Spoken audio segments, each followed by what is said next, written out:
With roughly a week and a half left in spring training, the at-bats, the innings pitched, and the games are more important now for the Minnesota Twins this afternoon. From Hammond Stadium, they take on the Tampa Bay Rays. And it is a beautiful day for baseball here in Fort Myers. The Twins and Rays getting ready for the 2012 Major League season. And we welcome you to Fort Myers. Dick Bramer with Ron Coomer sitting in for Bert Lyleven here this afternoon. So many interesting storylines for the Twins so far in this month of March. One of the most encouraging signs over the last few days has been the swings of Justin Morneau. They have really come around here as of late, Dick. Had a chance to talk to him earlier. And just first of all, when you get down here and you've had health issues, that's first and foremost, is to make sure you're healthy. We're watching him here take batting practice. I've been able to watch him swing as of late, and it's getting better and better and better. And then 2 days ago, you see 2 home runs, one to the middle of the ballpark. He pulls one. But when you talk about Justin Morneau, he really seems like he's having fun right now. And he's having that fun at the designated hitter's position. We've got kind of a domino effect here with the Twins in the field, first base, right field, and left field. Well, we knew coming into spring that Justin might spend quite a bit of time as the designated hitter. With that being said, it changes the defense.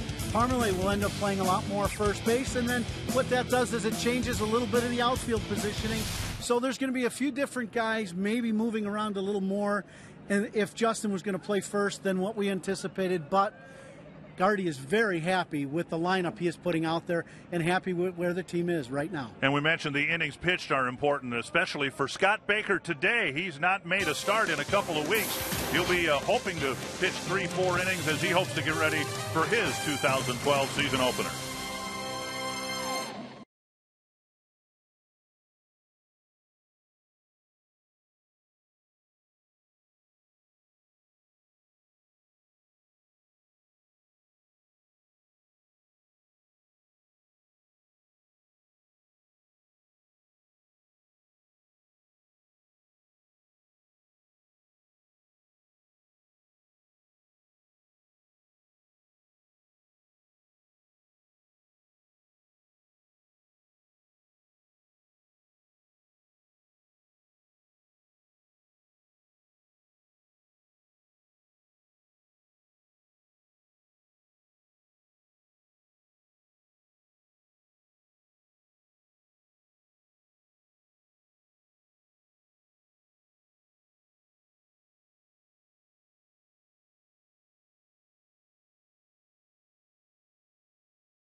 Cloud in the sky, a beautiful day for baseball. Ben Zobrist leading things off of the Menards batting order for Joe Maddon's Rays. Luke Scott, Evan Longoria, Carlos Pena, Jeff Keppinger, and then Molina, Johnson, Rhimes, and Feliciano facing Scott Baker. And Baker's first pitch up and away, ball one.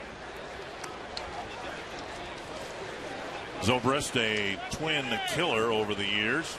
Had that phenomenal doubleheader against the Twins at Target Field last year. Now Baker misses up and in.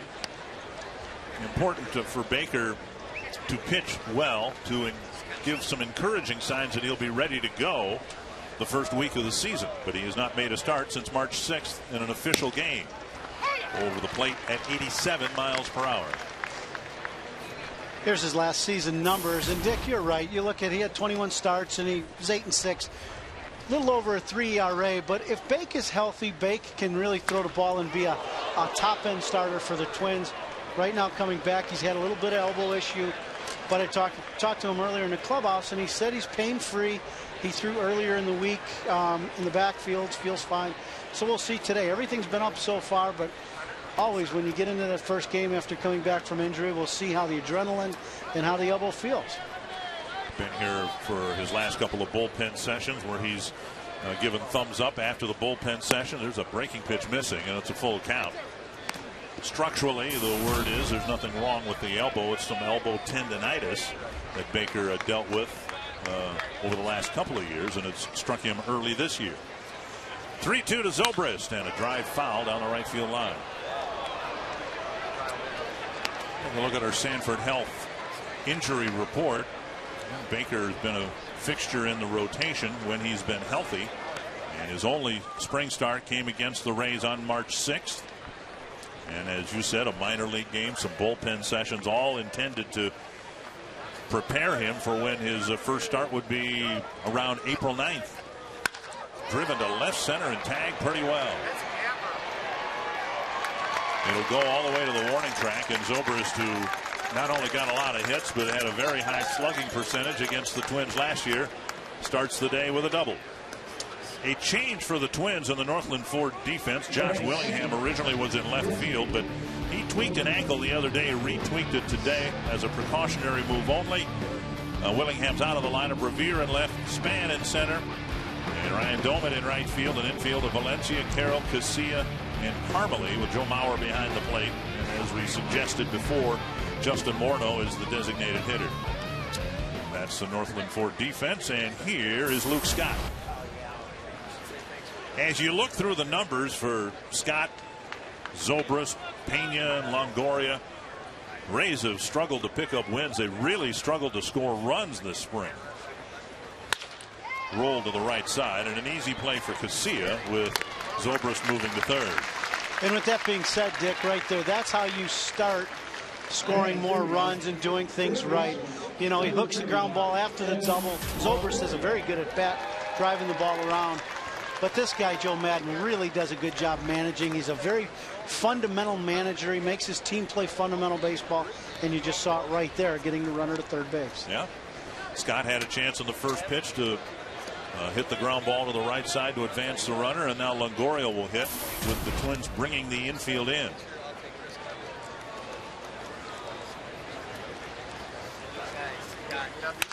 Bouncer to short. Carroll, playing short, is able to keep the runner at third, 2 down. Great pitch by Bake right there. Knowing Longoria wants to get the ball elevated and hit it to the outfield, the driving run, throws him a little off-speed pitch and gets it in a good spot. Very good pitch by Bake to get Longoria out in front. See that ball right off the end of the bat. Good pitch by Bake. Good pitching right there.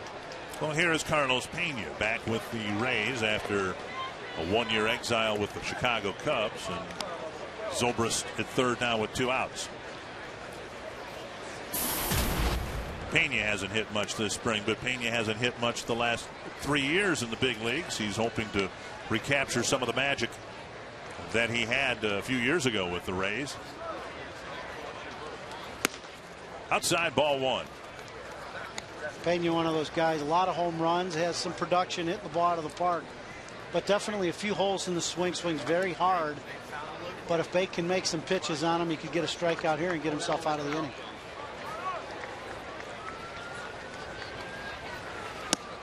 Breaking ball missing, and it's 2-0. You know, the Twins went through this the first couple weeks of spring training, really struggling to score runs. They get a leadoff double and not bring the runner in. But now that's one of the most encouraging things, I think, for Ron Gardenhire. Not only is Morneau swinging the bat well, Luke Hughes is blistering hot right now. Mauer's swung the bat well. Parmalee has been swinging the bat well. So there's some guys that figure to be in the picture in Baltimore for opening weekend who are starting to come around. They really are. And talking, you know, everybody talks about Joe and Justin, and both of those guys today and talking in batting practice are really starting to feel comfortable at the plate. Joe said it's kind of a progression from left field early in spring, and now he's starting to be able to pull the ball a little better with a little more power and feeling more comfortable. Luke Hughes is a story. It seems like every year he just pounds the ball in spring and really gives himself a good chance of making the ball club. This last couple of weeks will be real important for him. 7 hits in his last 8 at bats. I told him today, save a few for April. Yeah, right. 3-1 to Pena. Baker trying to get through this first inning without a run allowed.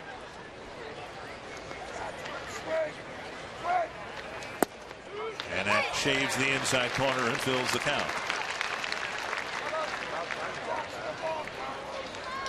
Good two-seamer by Baker right here. Inside corner, hitting the spot. If he can throw an off-speed pitch for a strike right here or down in the zone, he'll probably get Pena to chase something. 3-2 to Pena. Swing and a miss with a high-tailing fastball. So Baker gets through the first inning and pitches around a leadoff double.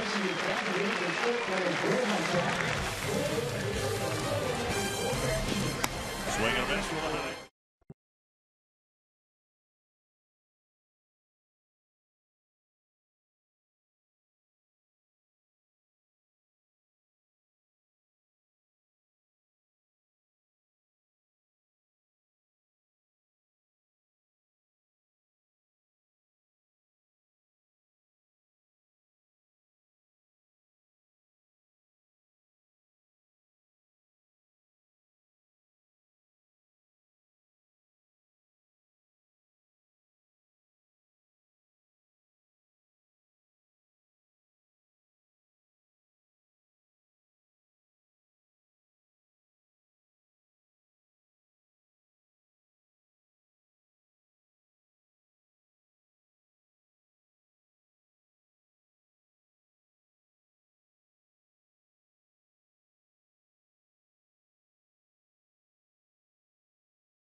Ron Gardenhire and the Twins hoping to finish strongly over the next week and a half. And here is his Menards batting order for today's game with the Rays. Denard Span leading things off. Jamie Carroll hitting second. Bauer, Morneau, Domet, Valencia, Parmalee, Revere, and Casilla. Again, Josh Willingham was in the starting lineup in the left field, scratched with a minor ankle injury, and they'll all be facing the big man, Jeff Neiman. Look at Jeff's numbers from last year, 11-7 with just over a 4 ERA. He's one of those guys, Dick, when he's on, he can really make it difficult. Great angle. These are guys when they're 6'10", 6'9", the downward plane on their fastball, when they get it working, makes it difficult. The Twins will want to get the ball up off Neiman if they're going to have some success.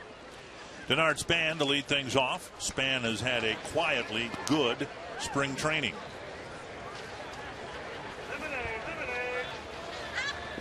And within that is another encouraging note for the Twins. Span, of course, had some concussion symptoms last year that kept his season from being a full season. And you can see hitting .324. He's drawing walks, taking pitches, and in the simplest sense, he's being Denard Span again this March.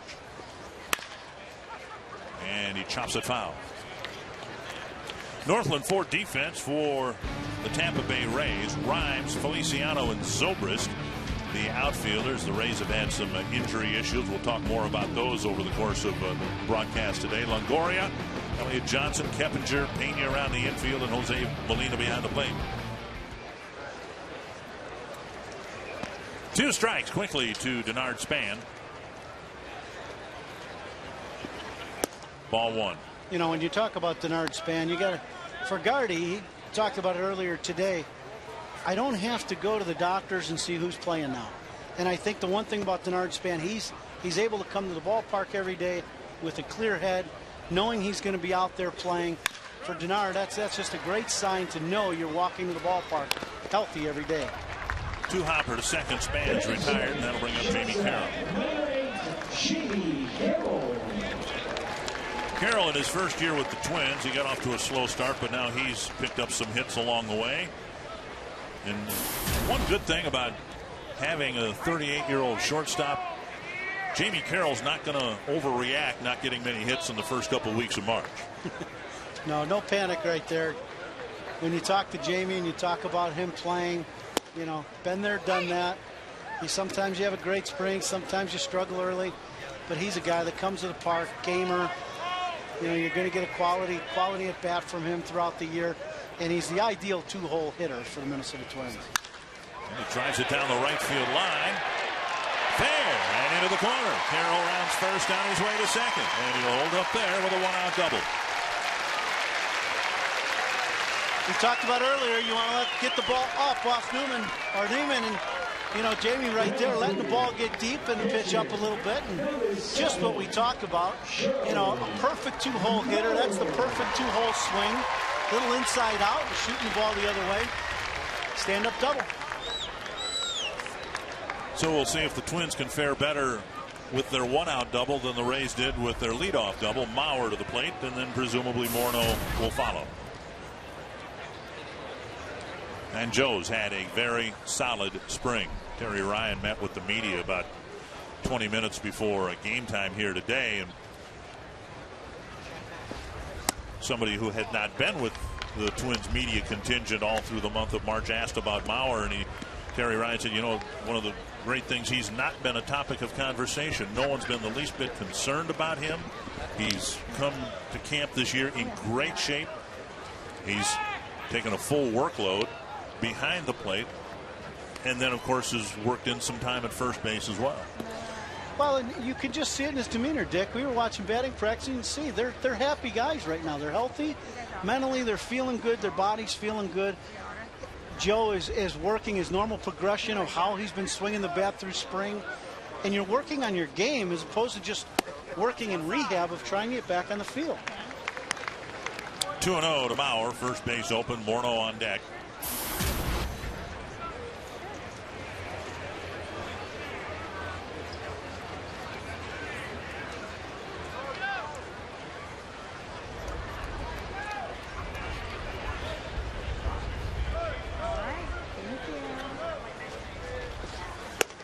Swing, but he went 2-1. Mauer said as much, and I think it's the sentiment within the clubhouse that the team individually and collectively embarrassed by what happened last year.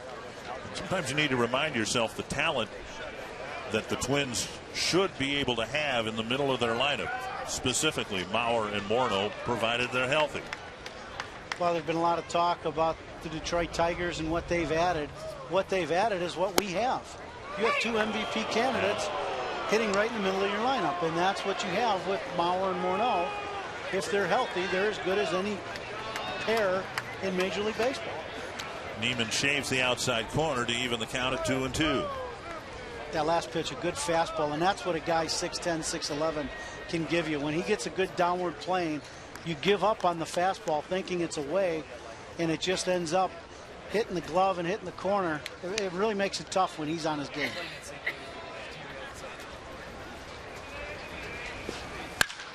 Down the left field line, but it'll turn left. We talked in the open about the domino effect. And Terry Ryan moments ago said, don't pigeonhole Justin Morneau into the DH spot yet. He expects, the general manager does, that the DH spot will be a rotating position. But within that, Mauer will spend some time in the DH spot. Morneau will. Mauer will spend some time at first base, but the hope still is that Morneau will be the dominant primary first baseman. And Neiman now gets that outside corner again. Mauer strikes out. So if Mauer's health has not been an issue in spring training, Justin Morneau's health has been, and we get today's update from Justin. Good. Everything's going good. So, been able to do regular spring work and been able to get my swings in. Swings starting to come along, so everything's been going good. And Morneau has had a couple of very good games in a row. Sharply hit on one hop to the second baseman. Keppinger with the play. And the Twins strand Carroll at second base in a scoreless first inning.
Each team with a double in the first inning, a scoreless first inning. We're happy to have Twins reliever Matt Capps with us, joining us from the end of the Twins dugout. Capper, talk a little bit about your spring and how it's gone so far for you. It's been good so far. We've had a nice spring camp. Guys, for the most part, everybody seems healthy and ready to roll, so it's been nice. Weather's been perfect. Golly, this is the nicest spring weather I can remember having. First pitch popped up behind second base. Casilla with the catch, one down. Capsy Gardy talked about when you re-signed with the Twins and you were a free agent, why they went after you. Obviously, Joe Nathan left. The closing spot was open, but they loved the way you went about your business, and you pitched last year and you were a little banged up. Can you talk about how your health is right now? You know, I feel good. I feel like the ball's coming out good. You know, but I felt pretty good spring training last year too. We got into last year, and kind of with the way everything went for the bullpen and the whole team early on last year. You know, kind of needed to do some things that wasn't real comfortable doing, but you know, got out and did it. We threw a lot of multiple innings early in the season. I think it just caught up to me midway through, and you know, this year I feel like we tried to prepare for that a little more, tried to throw a little more, and started a couple of weeks earlier, and they let me go down to a minor league game and throw multiple innings and stretch out a little bit. But, you know, all in all, I feel good.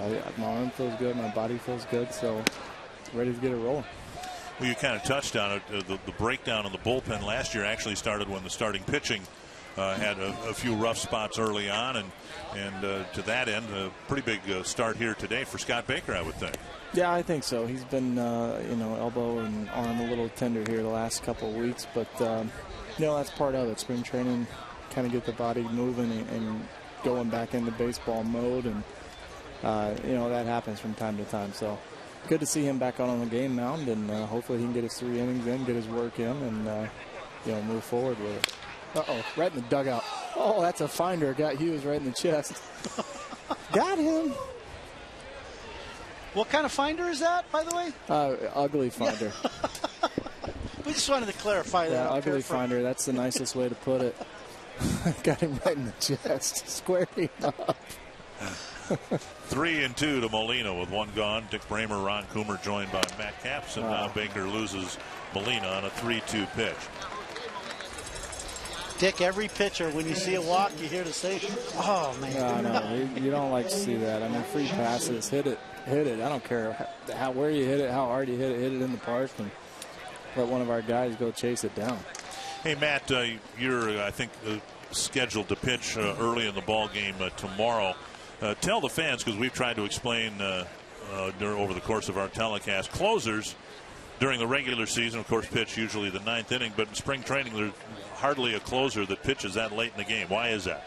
I think it's so you can kind of get your work in, and I think more times than not, and probably more often than not, I guess those are the same things, more times than not, and more often than not. But, yeah, that's pretty much the same. Yeah, it's an older guy. It's a guy that's been around for a while. We've kind of put in their time, put in their dues. So, get them into the ball game a little earlier, let them get their running in, and kind of have the evening. If you throw the 9th inning in spring training, you're here till 6:30, 7 o'clock, and then, for me, that's past your bedtime. I'm in bed at like 8:30, 9.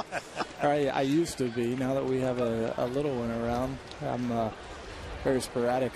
Things change a little. Yeah, when I'm down and when I'm up, very sporadic. But for the most part, I think it's just to answer your question. It's usually older guys and guys with a little more experience, and this could be right on. Oh, it's Dana's got it. No, you're all right. Third base got it, Matty. Yeah, I like it. So, but let those guys get in, get their work, and get out and get home and get ready for tomorrow.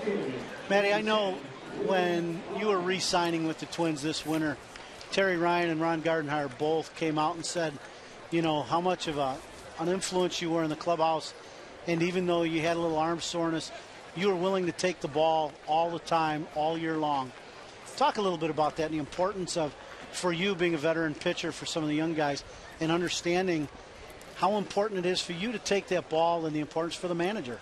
You know what? It's fun. I enjoy the heck out of competing and going out, and it's me against him. And last year it wasn't as much fun as years past because it's usually more fun when you're winning and doing well. But I enjoy that fire and the juices of going out and competing against the other guys. And no matter how you feel, you want the ball. You want to go out and play.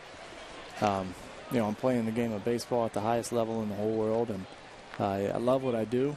I love coming to work every day, and the opportunity and the window of opportunity to be able to do this is short enough. I just want to take advantage of it every day I can, and as long as physically I can pick up a ball and get it in the right direction, I'd like to go out and play. But it's a double-edged sword. You're here to get a job done, and physically, if you can't get that job done, it's not good for you or your ball club. But nonetheless, no matter how bad you feel or what's aching or sore, like I said, love going out and playing and competing, and that's what we did last year. Matt, we're going to let you go before another ugly finder gets into the Twins dugout there. Yeah, that's perfect because. Never mind. Go protect Husey, will you? Yeah. Well, you got Willingham standing right here. I mean, he's not a pretty guy, but he can hit the ball. So I guess that's what it's all about. Hey, good luck in 2012, and we'll see you in Baltimore. All right, guys. Thanks. Good luck, buddy. All right. The batter is Rhymes, Will Rhymes. 1-1 the count, 2 gone. Baker trying to pitch around the 1-out walk. There's a strike on the outside corner. Good breaking ball right there by Bake. I know Rick Anderson, the Twins pitching coach, is going to be watching, obviously, how the ball comes out of his hand and if he's got good life. But right there, Dick, good backdoor breaking ball. Good sign from Bake. And Rick Anderson hoping to get through today's game with just 3 pitchers used. Baker getting 2, maybe 3 innings. The hope is 3. Liam Hendricks scheduled to pitch, and then Jeff Manship. Flip foul off the bat of Rhymes. And Baker, in all honesty, he mentioned he hasn't made a start in a game against major leaguers since March 6th. So he's about here at the end of March where he would like to have been in the middle of March. For sure. But Baker's one of those guys. He's pitched for a long time here, and he understands what he's got to get done. I got a feeling, Scotty, if he gets through this start and everything feels good, he'll be back on his rotation. He'll try to throw him one more time and stretch him out a little bit more. As you said, today will be 3 innings, and hopefully he'll get 4 or 5 innings his next start, and he'll be ready to go in April. Can't help but look at the velocity, and We've seen him at 86, 87, I think, is the hardest fastball we've seen him throw. That's a good fastball right there, a little running fastball. And it wouldn't surprise me today, the second and third inning, if that velocity of his fastball starts increasing a little bit as he feels a little more comfortable. And Rhymes chips one down the left field line. Molina has no leg speed at all. He'll only go to second base. So good at bat for Rhymes, who did what he needs to do to make this Tampa Bay team keep the at bat alive and make contact. Yeah, Rhymes, just a good pitch by Bake. Another backdoor breaking ball going down, and he just sticks the bat out.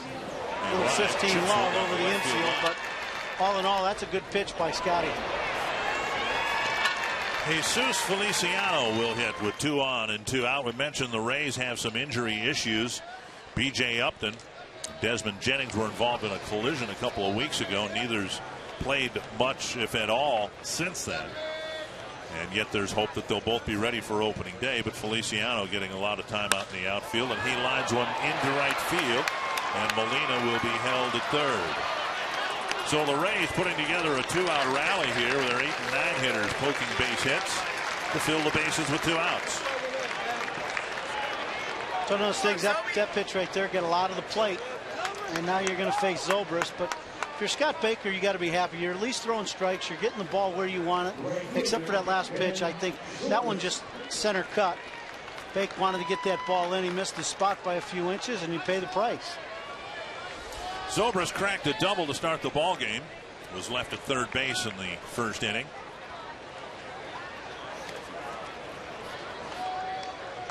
As a hitter, Dick, there's always that one team that you either loved to face or hated to face. This guy Zobrist, he just wears us out. And he cracks one to right field, deep to the corner, and gone. A grand slam. Jumping on the first pitch. And the Rays put up a 4 spot here with 2 outs in the second. I hated to say that, but Zobrist, one of those guys, when he faces the Minnesota Twins, it just seems like pitches that he gets, anywhere we throw him, down and away, up and in, he makes the best of it. His last at bat, he fouled some balls off that he hit hard, and that ball in, and he smokes it over the left field or right field wall for a grand slam. So the Rays, who struggle to score runs, get a big jolt from Ben Zobrist. That brings up Luke Scott. Saw one pitch against Baker in the first inning and tapped out to second, but advanced the runner to third. High fastball, ball 1.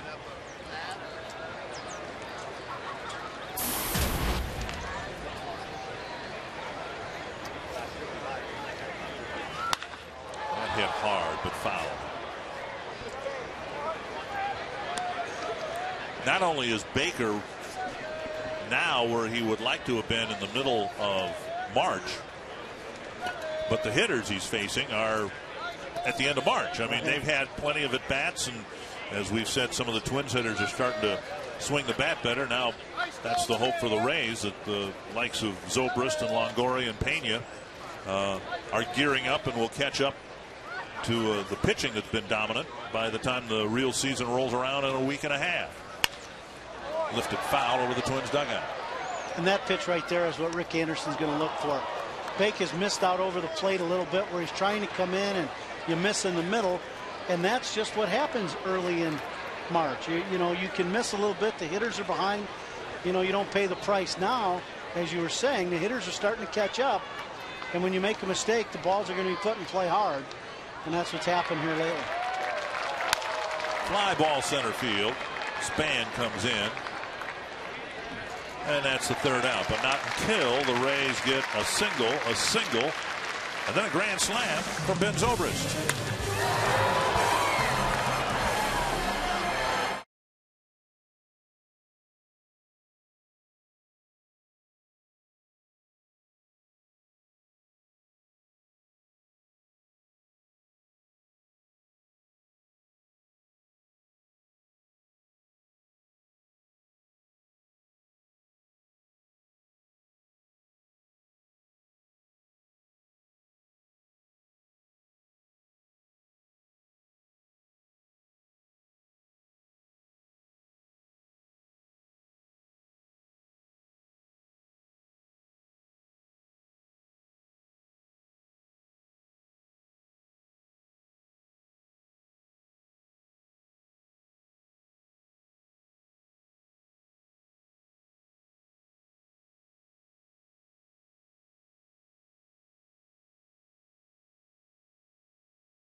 Zobrist with a grand slam. It's 4-0. When you join the Twins season ticket family this year, you'll be hitting the sweet spot. Purchase any of the Twins season ticket packages, and you receive sweet spot benefits that are second to none in pro sports. Call 800-33-TWINS or visit twinsbaseball.com to check out the options, which currently include full season, 20-game and 40-game plans, and learn about the sweet spot benefits.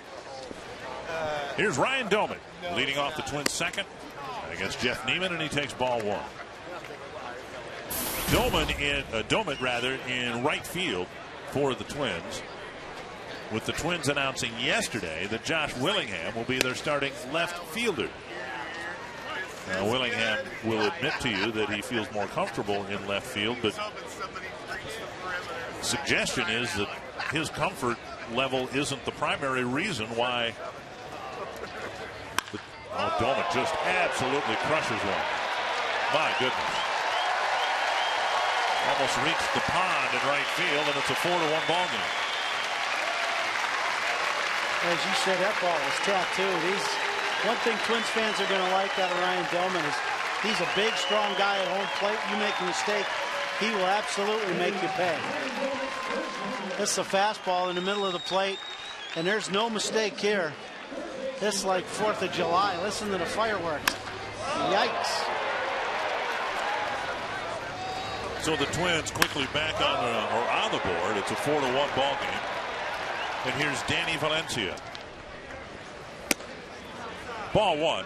Anyway, Doman getting a chance to play in right field, and all of this is part of that domino effect that if Morneau DHs, and then they want to get Doman into the lineup, Parmalee will see some time out there. Ben Revere, if he makes the team, would be the spare outfielder and would need to see some time out there. But Willingham appears to be the left fielder for the Twins, and the rotation will come in right, not in left. 1-1 with Valencia facing an infield shift. And a called strike two. You can see the second baseman for the Rays, Keppinger, playing over on the third base side of second.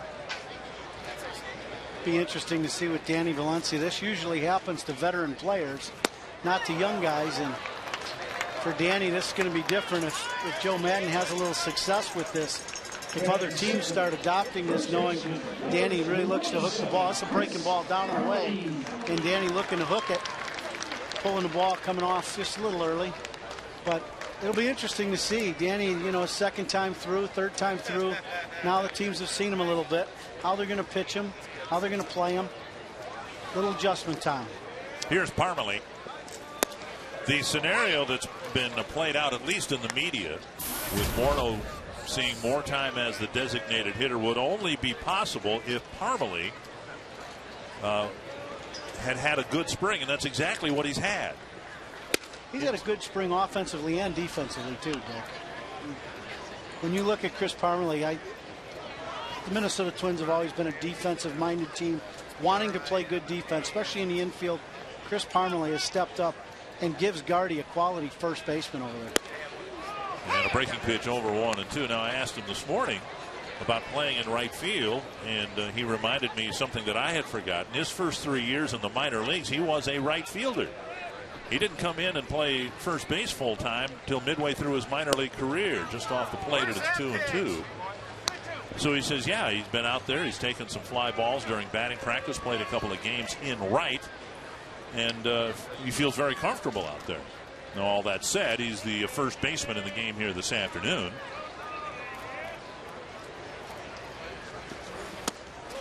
One thing is apparent as we're getting to the wrap-up stages of spring training is Ron Gardenhire, barring injury, is going to have much more flexibility with his roster than he's had in many, many years, perhaps ever, with the likes of Parmalee, Doman, Mauer, a catcher, first baseman, designated hitter. Now Parmalee draws a walk. And so he's going to have some options that he obviously did not have last year. There were a lot of games, as we've talked about last season, where really he had one move to make for the whole game, and that's all he could do. Where now you're going to have some guys coming off the bench that can hit the ball out of the ballpark, and guys left, right, they can play the infield. You can get an outfielder out there. So it really gives Gardy a lot more ability to manage the game than he had last season. So Parmalee might see some time as an outfielder for the Twins, and you can't help but wonder what that means for Ben Revere, who's in the lineup because of Willingham's ankle tweak. And can Terry Ryan address that before the game today, saying, you know, Ben Revere does not have a good right fielder's throwing arm, but he doesn't have a good left fielder's throwing arm either. And he says that won't keep him from making this club. That Ben has a lot of other attributes that he can utilize and still make this ball club. If not as an everyday right fielder, one of those, you know, flexible guys we were just talking about. He could be in left, he could be in center, he could be in right. And his speed and ability to run and catch the ball is going to be an asset in any of those spots. Well, and the one thing Gardy talked about last year is getting more athletic. Ben Revere makes this ball club much more athletic. To me, keeping a guy like him where he can play center field and give Span some time off, add what he's doing right here, add some offense to the team, and also he's our one base stealer that you know is looking every time he gets on base to steal a base. A lot of options for Gardy with Ben Revere on the bench or out in the field. 1-2 to Revere.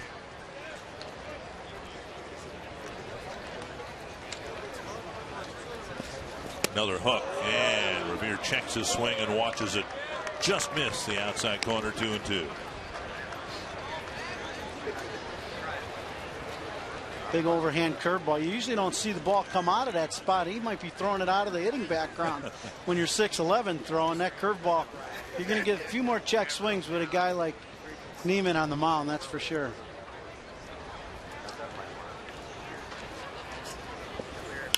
Foul back now. I mean, let's do the math here. Neiman at 6'9" is a foot taller than the guy he's facing, Ben Revere. Now that, you talk about arm angle and all that, if you're Ben Revere, that ball has coming out of the crystal blue sky. Exactly. I don't know if Ben's angle and the catcher Molina's angle are much different with even pitching. 2-2 to Revere. Checks his swing again on another breaking ball, and it's a full count. We'll see if the Twins send Parmalee here.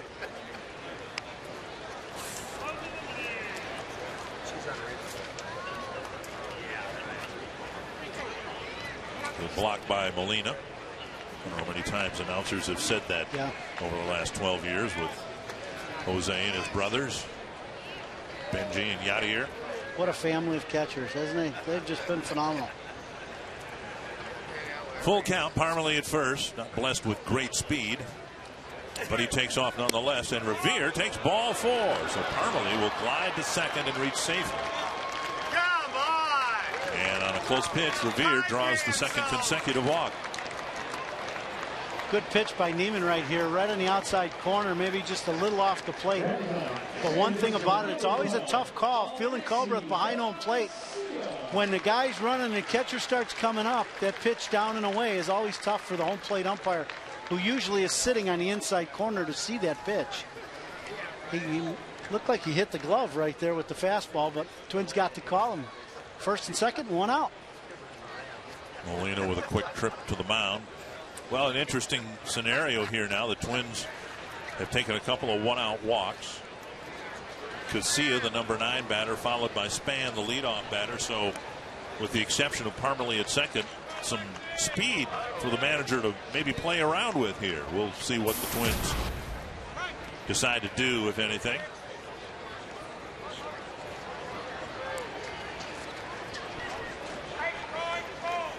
And you can see Casilla's had a good spring.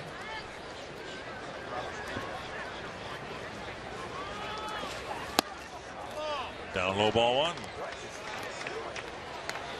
This right here with this lineup in, you get Revere in the 8 hole, a guy that can really run. Lexi can really run.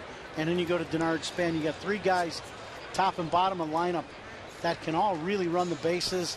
Great team speed right now for the Minnesota Twins down at the bottom and the top of the lineup. Neiman named the number 5 starter for the Rays, and he's wobbling with his control, having been given a 4-0 lead here in the second. 2-0 to Casilla. That's a collective event.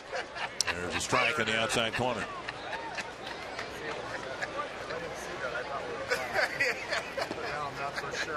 Been watching Neiman's velocity too, Dick. Sometimes the guns are a little deceptive in different ballparks. You know, he's been around that 87 to 90 mile an hour range. And if I remember correctly from last year, he's usually that 90, there you go, 91. He's the 92, 93, 94 range. And he's had some fastballs at that 87 mile an hour. I've always felt that the gun on this field is slow because this is the field we use in the fantasy camp.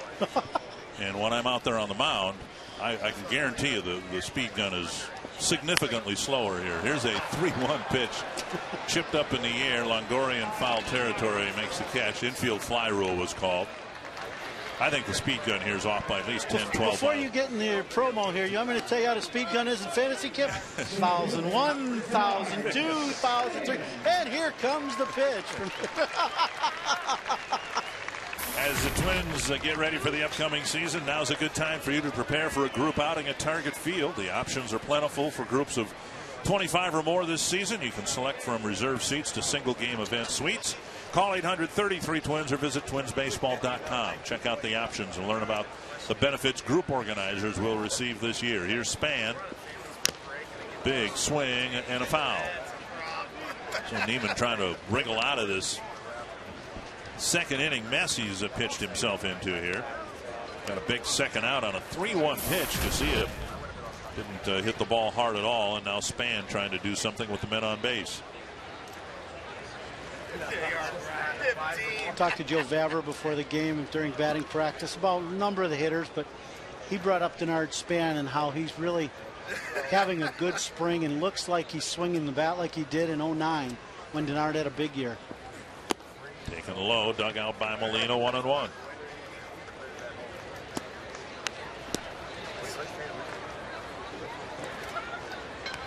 When we say, you know, Span's having a good year, he's doing that by being Denard Span. He's not trying to be Curtis Granderson or anybody like that. He's just trying to, you know, go deep in the counts, work out some walks, see a lot of pitches, and hit over 300, which he's proven he's capable of doing. To me, when Denard Span is hitting the ball back through the middle of the field, the line drives over the shortstop's head is very good. And then pick your spots to pull the ball. When he's doing that, he's outstanding. Nice running catch by Feliciano out in center field. Little fly ball that almost died in front of the Rays center fielder. The Twins get one and leave two.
The Rays with a grand slam off the bat of Ben Zobrist, taking the early lead. Weekdays on Fox Sports North, it's the Dan Patrick Show. Exclusive guests, including high-profile athletes, celebrities, breaking sports news, unparalleled insider access. Thursday, Wolves All-Star Kevin Love scheduled to appear. The Dan Patrick Show, weekdays at 8 in the morning on Fox Sports North. Dick Bramer along with Ron Coomer. Ron will be doing a significant number of telecasts this year. Bert Blyleven is going to do 101 of them. And then the plan is Ron. There's a drive deep off the bat of Longoria to left center field. And off the base of the fence, and Revere slings it back to the infield. So the Rays, who hit Baker around pretty hard in the second inning, jump on the first pitch of the third, and it's another extra base hit. Pitch by Baker right there, getting middle of the plate, and Longoria is sitting on it. You know, that's a fastball. Baker, you know, earlier in the game, he was hitting some corners, making some good pitches with his breaking ball. I think right now, with his fastball, he's lost just a little bit of location and just a few too many pitches in the middle. So a leadoff double here in the third, and now Carlos Pena, who struck out to end the first inning. But Ron's going to be doing some telecasts this year. Tom Kelly, Roy Smalley will also be in the mix. And it all gets started in a week and a half in Baltimore. Speed pitch off the plate, ball one. I know you've been down here for quite a while, and Paul and I, we just got down here last week, but we could have been playing back home last week. Oh, it was my goodness. 75 degrees, and all the golf courses are open. Everything's starting to green up, and we're in the middle of March, Dick. Back home. Pounded foul, 1-1. And as I've tried to explain to the likes of Josh Willingham, Ryan Doman, who don't really know much about April weather in Minnesota, the fact that it's 80 degrees in March shouldn't mean at all that we're not going to have snow in April. We'll just hope for the wonderful weather to continue. And we had a little mix of everything last year at Target Field: rain, snow, hail.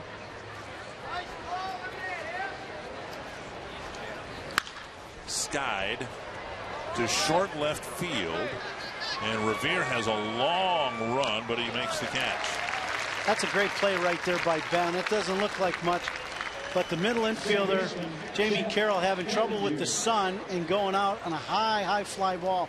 It's such an easier play for Ben Revere to come in and make that play. You could see right away Jamie Carroll struggling with the sun, and for Revere to recognize that and coming in and making that play much easier. You see Jamie right there struggling, and he was quite a ways from the ball and still wasn't getting under it. Great play by Ben to take charge. All you young players out there, the outfielder needs to take charge on that ball if he can. Keppinger, the hitter. And you can see with Pena up, Carroll started almost directly behind second base. So he had a little more extra ground to make up too, even to get back in the outfield grass. Right. The other big thing about today, Dick, is when you look in the sky, it's a very high sky. There's no clouds. Depth perception very tough on real high fly balls that stay around the infield. Very tough for the infielders. This may be the calmest day we've had weather-wise. Very little breeze. 2 strikes to Keppinger. Nice shot there, guys. We'd like to take about 80 of those. Oh my! Up north, right? Yeah. We've already had a couple. Yep.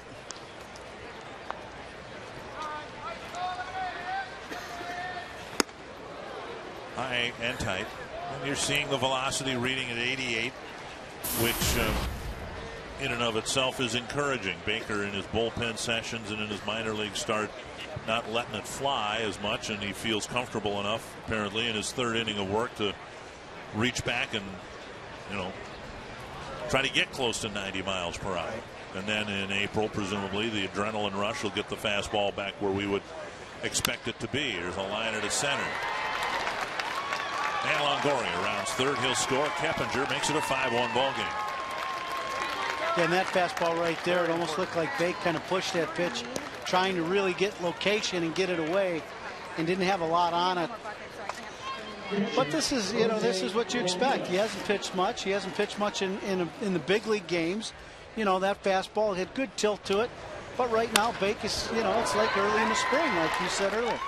So right now he's getting his work in. And to me, the most important thing will be after this ball game, how do you feel if the arm is healthy? You know he has quality big league stuff. It's just all about health for Scotty Baker. Here is Jose Molina. Baker's start today important on a lot of fronts.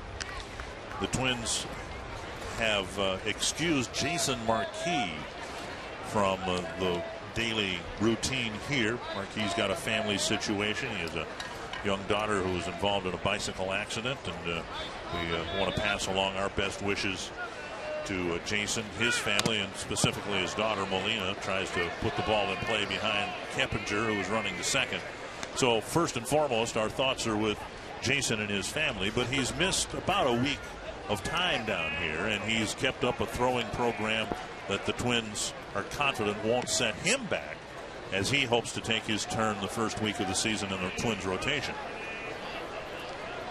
Well, Marquis he's a veteran pitcher, been around the block a few times. He knows what it's going to take to get him ready to pitch. So for a veteran pitcher to miss a little bit of time in spring isn't as big a deal as a young guy trying to make the team. Parmalee bobbles it momentarily, gets the out, and on the play, Keppinger goes to second. Sharply hit right to Parmalee for out number 2. Good swing right there by Molina. Parmalee knocking the ball down, and no panic, just pick it up. In another year, he may try to get that out at second base, knowing Mr. Molina doesn't run too well, Dick. Here is Elliott Johnson, going to pop up to Valencia his first time up.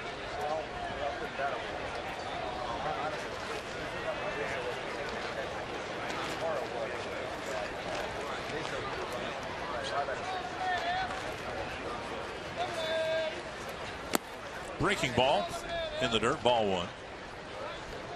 Good stop by Joe right there. The one thing when you see Joe catching right now, you can tell his legs feel comfortable. He's able to move that ball right there. He's slid over and blocked that ball easily with no problem. You can tell by the way Joe's running around the field, by the way he was taking ground balls the other day at first base, that his legs are healthy, and you can just tell when a guy is healthy and happy and running around the field, it's outstanding. You'll see this block by Joe Mauer right here. Now this is a breaking ball down and into the lefty, and watch Joe get right to his knees right away.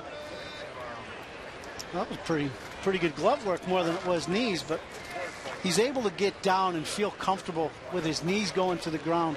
Where last year it seemed like there were times where his legs were pretty sore and he wasn't moving as good as he is right now around the field. Joe worked very hard during the off-season to prepare himself for spring training. Last year that wasn't the case because of the lateness of the knee surgery. He wasn't able to do the workouts, and as he told me a couple of weeks ago, last year in March he was still getting injections of that lubricant into the knee joint, and he hasn't had one of those since last March. So all in all, he's looking more like Joe Mauer than he did at any time last year. Right, and we were down here in January, you and I both, with fantasy camp, and he was down here working out with Perry, our strength coach, and running around the field and hitting and doing all the stuff that he was going to need to get prepared. Golfed out of here. A 2-run mammoth home run to right by Elliott Johnson, and the Rays have erupted for 7 early runs against Scott Baker. And that's going to be the end of the day for Baker. Jeff Manship has been warming up, and he'll be brought in here in the 3rd inning. The one thing you don't want to do to a left-handed hitter is make a mistake down and in, and right there Bake made a mistake, and Mr. Johnson splashed down in right field in the pond. So as Baker comes off, the numbers not good, not what the Twins had hoped for. He was unable to complete 3 innings, and Jeff Manship will pitch next.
What to expect from Scott Baker today, that he was able to pitch into but not through the third inning, isn't what anyone wanted. And then you add up the 7 earned runs, the pair of doubles and the pair of home runs, and all in all, a disappointing game for Scott. Yeah, Baker, early in the game, Dick, we saw his velocity wasn't where we're accustomed to seeing it, which wasn't that alarming after not pitching that much so far this spring. But as the game has gone on in the second and third inning, his location had kind of suffered a little bit. Started throwing the ball more to the middle of the plate, and he's been getting hit around a little bit, or did get hit around a little bit. But still, to me, the most important thing is to see how he's feeling. After this game, his arm strength will get better. He'll be able to drive that fastball where he wants to instead of trying to just point it in there. And the same thing with that last breaking ball he threw to Johnson. That's just a kind of a get me over, down and in breaking ball, and we know Bake has a much better breaking pitch than that. 1-1 to Rhymes. Check swing from Jeff Manship. 2-1.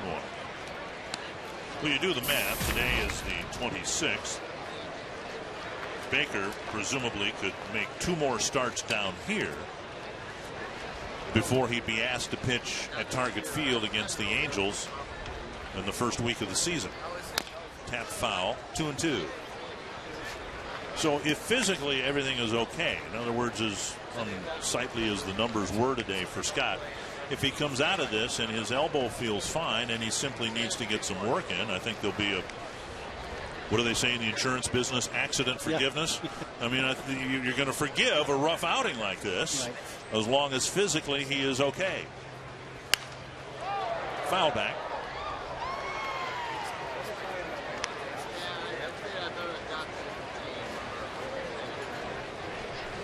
Two and two to Rhymes. Baker unable to get the third out of the second inning. All the damage the Rays did came with 2 out, and then similarly here in the third inning, 1 run allowed, 2 were out, and Manship just missed the corner. Full count. Good fastball right there by Jeff. Just missed the inside corner. This had to hit Joe's glove.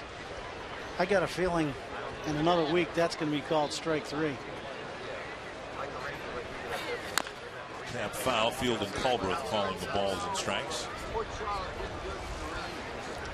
Fielding, I always thought was a very good ball strike umpire, very fair. Today, to me, there were times where he got a little tight. He called Joe out on a backdoor breaking ball. I thought could have been away, but Field and Culbreth always been a very good umpire here in the American League. Manship will try again on 3 and 2. And another one tap foul.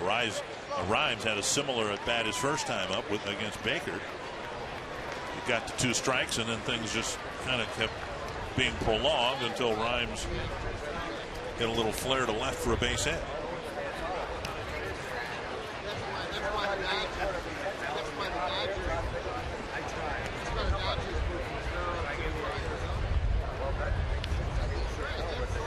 And he missed.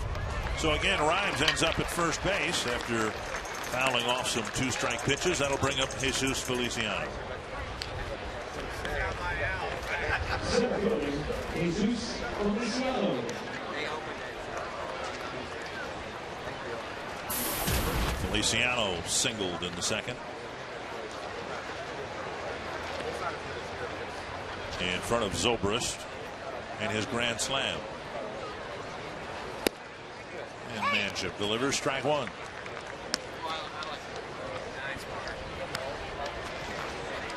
Jeff Manship, one of those guys. I always watched him pitch, Dick, and I always thought he had great arm action, very good stuff. You know, and it's when is he going to turn the corner and really be one of those guys that is a consistent big league pitcher? Casilla fields the ground ball, throws to Parmalee, and that wraps up the third inning. There was a pitching change, and there were 3 more Ray runs.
Baker. They lead it 7-1. Ryan Doman with a home run for the Twins. You can submit a question or comment to us online again this year at carsoup.com/baseball.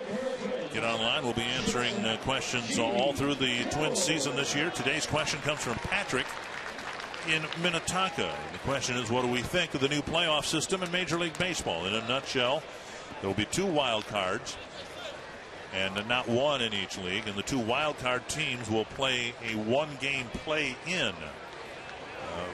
Reference point for Twins fans, basically it's game 163 that the Twins played in against the White Sox one year and the Tigers the next. Your thoughts, sir? I think it will make for some interesting play for game 163 for the 2 cities that are going to, and 2 teams that are going to be able to play in that game. I've always been more of a traditionalist, Dick, and liking traditional playoff format, but I definitely think this will extend the race down the month of September and make it interesting. And so, you know, if it makes for better baseball for more cities, I'm all for it.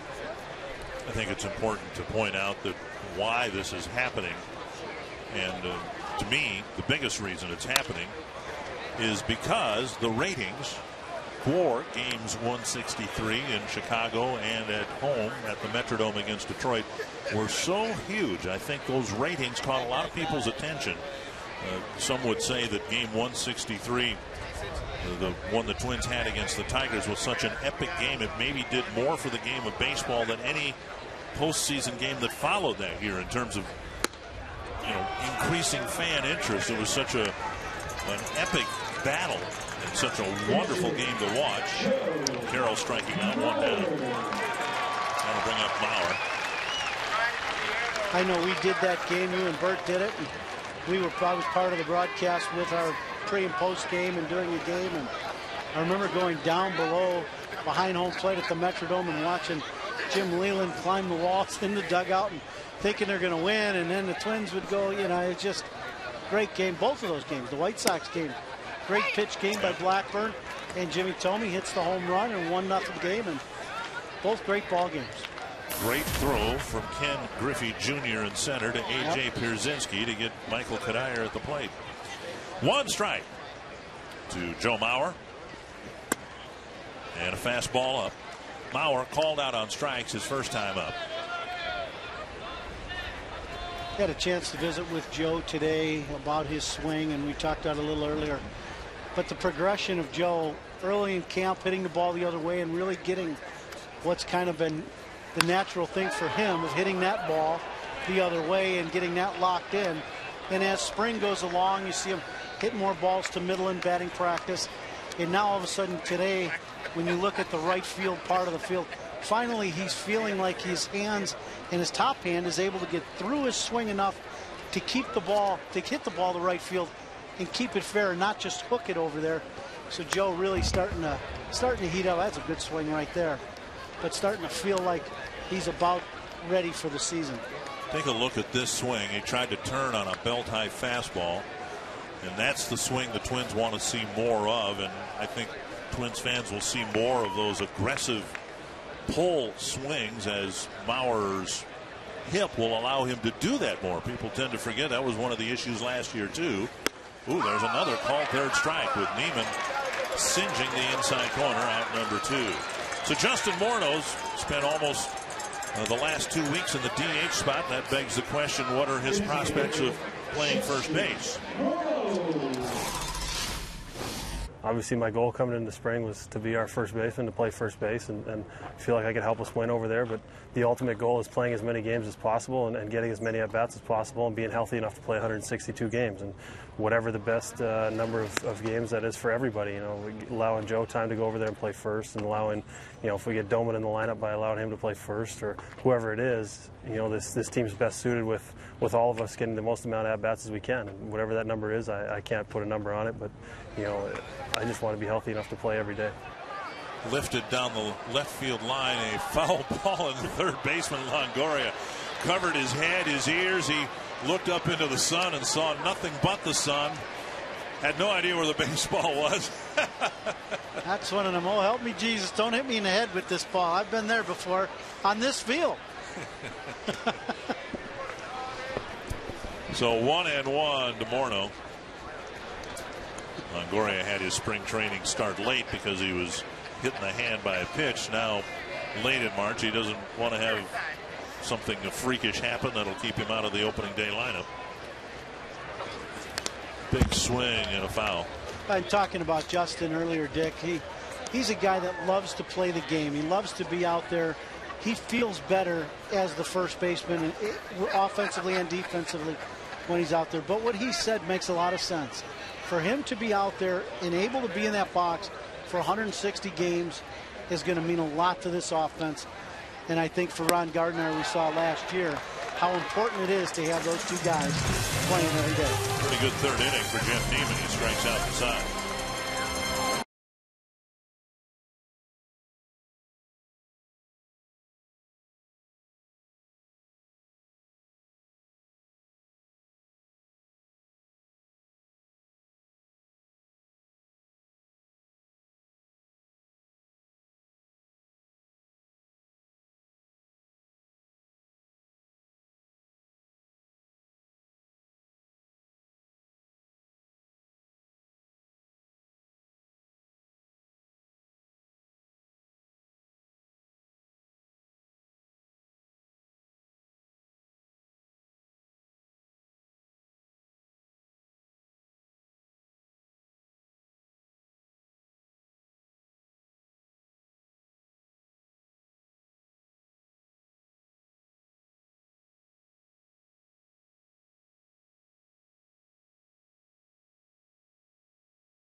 Rays in front. We go to the fourth inning. Happy to have Twins manager Ron Gardenhire with us. And Gardy, got about a week and a half left to this point. How has camp overall gone for you? We've had some fun. Some guys are running around pretty good. We're seeing a lot of people. We had a lot of people. So we've been seeing a lot of different people and moving people around. And been a lot of hard work. We've got a lot of healthy guys, which is very important. Ronnie, going into camp, you talked about getting back to the fundamentals, and we all talk. All of us have put a uniform on or been around her the Twins way. Fundamentally, how do you think your team is at this point of spring training with all the extra work? Well, we've actually played pretty good. We've caught the ball pretty decent. We've had a few ball games here and there that got a little ugly and we got a little excited. But, you know, for the most part, these guys have really gotten after it. And I think we all know last year was an ugly year, and no one wants to be a part of something like that again. So I think there's been a lot of good hard work. Specifically, Gardy, Scott Baker today, 7 earned runs, less than 3 innings worked. But what did you think of his game today? Well, that's kind of a tough one. The ball was flying around pretty good. So, you know what? He got his pitches in. We wanted to get him over 50 pitches or somewhere near them. He's missed some time, and the big thing is pitch count. And, you know, he was up in his zone, and he was misfiring, and he got behind, and they hit some balls. But, you know, the important thing is if he's going to be healthy, and we got some innings in him, and we got some pitches, and we got to count to where Andy wanted it. Yeah, but to that end, he came out of the game and his elbow felt fine, right? Yeah, absolutely. Okay. So, you know, I know he wasn't happy, and I thought, you know, the pace was too slow. He's got to get back on the mound and throw the ball. But like I said, his first time back out there in a while, he was down on a B game, and, you know, too many pitches up in the zone, and they're whacking them, and they're still whacking them as we stand here and talk. Well, Zobrist is whacking him. What are we going to do to get this guy out when the bell rings here? You know what? We've got some plans for him. You know what? The good thing is during spring training, you watch and you see what happens, and we've got a pretty good idea on what we need to do to him once we get to the season. And he's a great hitter. The guy can, you know, switch hitter, and He's a heck of a baseball player, so we've got to come up with some plans. And talking with, Carl and guys like that sitting here as we're going along, we got a pretty good plan on what we're going to try to do. We just don't want to show him now, obviously, because he's hitting everything we throw. Yeah, walk him, Skipper. Yeah, there you go. Walk him with the bases loaded. I love it. No, you can't do that. Yeah. Luke Scott, the hitter, and he takes strike one from Jeff Manship. Gardy, specifically the move of Josh Willingham from right field to left, what led to that? Well, it's a natural for him, and watching the other guys, I put Dooms out there in left field, and he'd never played out there, and Ben Revere scuffled out in left field a little bit, missing balls, and I said, you know what, we might as well put as many people in the right places, and I like Willie out there in left field. He feels really comfortable out there. The rest of them could go out in right field. They're more comfortable out there. We've had the situation with Morney, the DH slot, and if that ends up the case, if we don't get him back at first base, then we've got a lot of different things we've got to shift around. And so I just decided to put him out there, and he's pretty comfortable with it. He likes the idea of that. And so, you know what? That's one less spot we're going to have to worry about. Ronnie, you got Parmalee at first base today with Justin as your designated hitter. How does Parmalee compare at first base with some guys you had there in the past? Seems like he's doing a pretty good job. Absolutely, and he almost knocked Lexi down there. That was perfect timing, guys. Perfect timing. You guys must. Is this taped?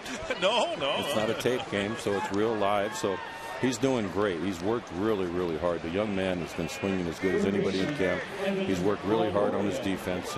Very receptive to what you're trying to get him to do and say. He can also play the outfield. We put him out in right field, and he runs around like a natural. So we saw him at the end last year. He played well. He's doing everything he can to make this ball club, and he's got a very good chance of staying with us. We really like this young man. Evan Longoria, the hitter, one out, one man on here in the fourth. Dick Bramer, Ron Coomer, joined by Twins manager Ron Gardenhire. Gardy, just getting back to Justin Morneau's situation, will we see him at first base later in spring training here? It depends on how long you're down here, Dick. I don't know how long you get to stay. Tomorrow. Well, you probably won't then. I'll be here. Some of us might. We're just going to kind of wait, and you know what? As we all know, and as we said all along, our big thing is to get this young man, 500-600 at bats, whatever it takes to do that. If it's DHing him, we'll do that. He's played first base early in camp. He felt fine. He did fine. Right now, I saw him slide over by the dugout one play, and I looked at him and I said, "What do you think?" And he said, "Well, let's try to." He's trying to get these surgeries and all those rehab things healthy, and if he goes out there diving around, that's not going to happen. So we're letting him get healthy. We'll see once we start the season. 1-2 to Longoria. Longoria with a double and a run scored his last time up. Coom, it almost happened. I almost told you what you could do with these headphones. Yeah, I know. I told you. That line drive up the middle, I thought we were going to get one. Gardy. There we go. Thank you. We got a double play grounder. Good time to let you go. Very nice, guys. Thanks. All right.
on Fox Sports North is brought to you by Grand Casino. The best stories start here. By Sanford Health. And by Window Concepts of Minnesota. The weather this March has been great for a lot of things, including baseball teams trying to get their work in. There's been very little weather interruption. The Twins had a couple of rain delays in their game yesterday in Jupiter, Florida, and that's really been about it. Everybody's been able to get their work done. And Jeff Neiman has had a very good second trip through the Twins batting order so far. He'll face Ryan Doumit, who had a long home run against him his first time up. Up and away, ball one. And Neiman's thrown the ball, like you said, Dick, very well. He's had a good two-seam fastball. He's been able to move in and out. And at 6'11", early, in spring training, he's not exactly the easiest guy to figure out. Pena gets the line drive off the bat of Doumit, one away. A no-doubter off the bat of Ryan Doumit in the second inning.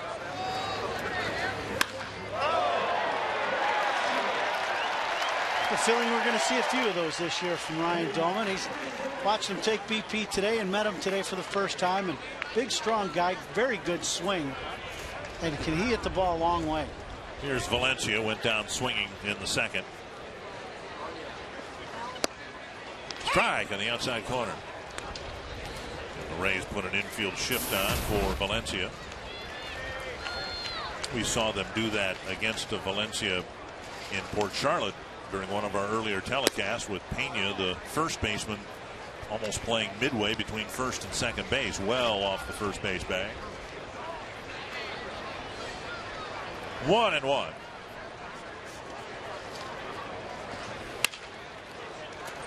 Roller to Longoria for out number 2. If you act today, you can get a steal of a deal on Twins Red Sox tickets for the game at Target Field on April 25th for a limited time. A $31 home plate view seat is just $23. Seats against the Red Sox are available by calling 833-TWINS or log on to twinsbaseball.com. The offer is good for a limited time. Of course, the Red Sox and Twins both make their spring training home here in Fort Myers. The Red Sox have a brand new home, JetBlue Park. And there's some talk that their old ballpark, City of Palms Park, might be inhabited by the Washington Nationals. So there might be even more spring training options for baseball fans in this part of the world. Parmalee takes a strike, 1-1. I talked with Parmalee before the game today, and yeah, he's the first baseman, and he told me that he has spent a lot of time early in his minor league career in right field. But again, you heard Ron Gardenhire say what we were talking about before.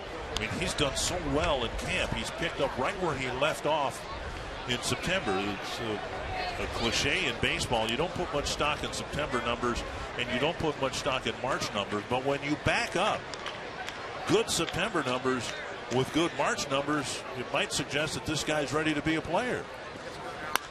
Off the end of the bat, a little doink to short center. That's going to die for a base hit. So Parmalee has been stinging the ball all March. Doesn't sting it here, but he still gets a base hit.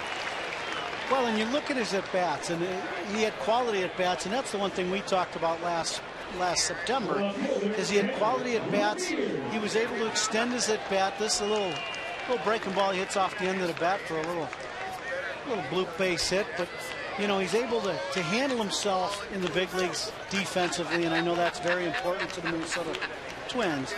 But offensively, the thing that was impressive, he was able to take some pitches and hit the ball the other way and spray the ball around the field. When they came in, he was able to hook the ball a little bit. So to me, when you're talking about a guy who can use the whole field offensively, understand what a quality at bat means and able to do that, and then be able to add something defensively, he's putting together, a couple months, like you said, Dick, where he's really impressed Ron Gardenhire. There's a little nubber, and that's a foul ball. Molina just picked it up on the other side of the chalk line. So 2 strikes to Ben Revere.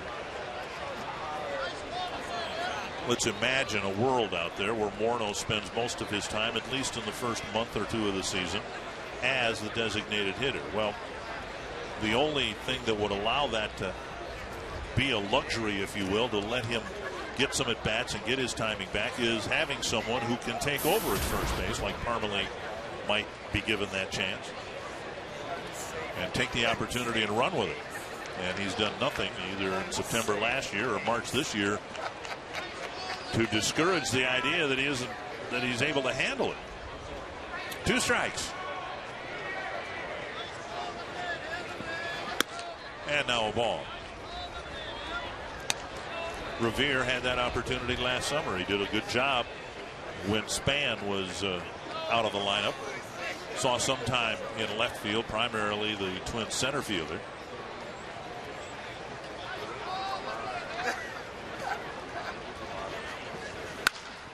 Line foul into the Twins bullpen area. See, and that's the one thing you see out of Ben Revere. You see it out of Chris Parmalee, his last at bat. You get behind in the count, and a guy who's throwing the ball really well, you're able to let that ball get deep and shoot the ball the other way and extend your at bat, and hopefully Neiman will make a mistake. When guys are rushing and they're jumping around at home plate, you're unable to hit that ball that's a good pitch, foul, and foul it off and extend your at bat. And you know, these 2 guys have been able to do that in this past year or so. 2-2 to Revere. Twins have another guy that's getting close, Joe Benson, who we may see later today. You know, a little more excited at home plate. You know, still a little bit of progress to be made by Joe. But here, a good breaking ball right there by Neiman, and Revere fouls it off and keeps his at bat going. All the things we said about Will Rhymes for the Rays, just prolonging the at bat and maybe ending up at first base. That's what Revere's trying to do here. You know, when you get into April and May, and it's so important for your guys in the bottom of the lineup, like a Revere, like a Parmalee. Now, right here, this has been probably a 6-pitch, 7-pitch at bat, and now all of a sudden you do that a few times and you get your starting pitcher out in the 5th inning, and most of the time, middle relief is not exactly the strong point for every major league team, and now you've got a 3-2 count, and Ben has really done a good job with his at bat. And one thing the Twins would like him to do is to take a page from Denard Span's book and draw more walks. And so far this has been a good plate appearance. He fell behind, flipped some balls foul, and now he's got a full count. 2 away. Parmalee will take off. There he goes. And there's another foul ball.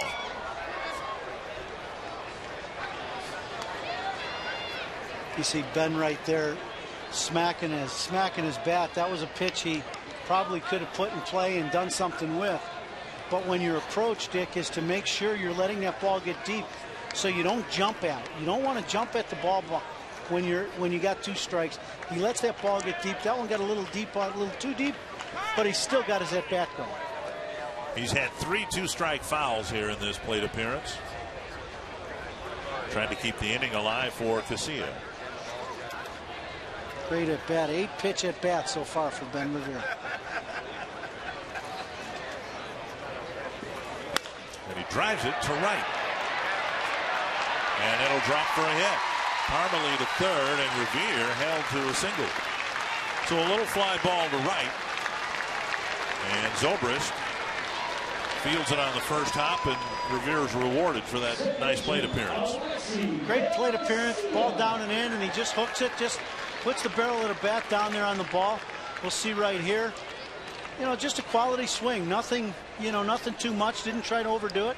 Just puts the barrel on it. Zobrist got a very bad jump on that ball. I don't think he saw that ball very well, Dick, in right field. That's a ball during the season he may end up catching. But with that being said, great at bat by Ben. And now you got first and third and 2 outs and Lexi up. And you got speed on the bases at first base. Molina to talk to Neiman. Now, Neiman in the 2nd inning was handed a 4-0 lead. Gave up a leadoff home run to Domit, then walked 2 of the next 3 batters, and he fell behind Casilla 3-1. And it looked for all the world like Neiman was going to spit up a big early lead, but he got Casilla to pop up on a 3-1 pitch. Ended up getting out of the inning in the 2nd. Twins haven't really threatened since then until now. A pair of 2-out singles, and Casilla's back at the plate.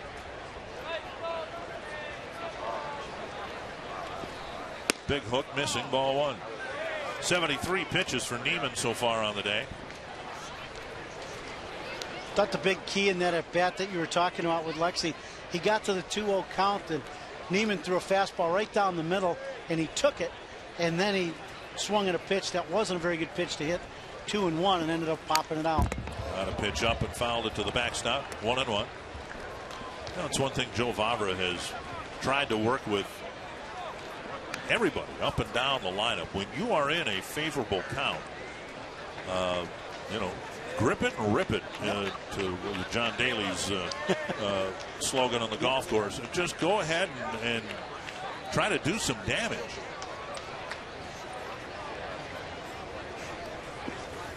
Half swing, I think he went. They'll appeal, and it's a strike. 1-2.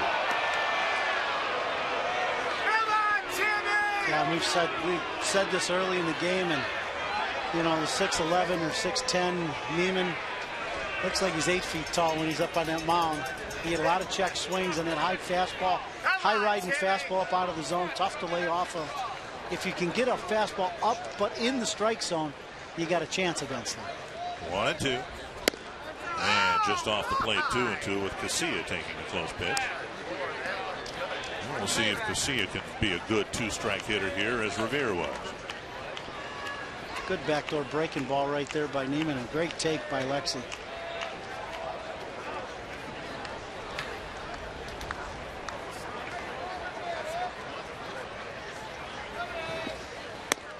And now 3-2. Another breaking pitch missing. So Revere, with the full count 2 out, will take off from first. Span on deck.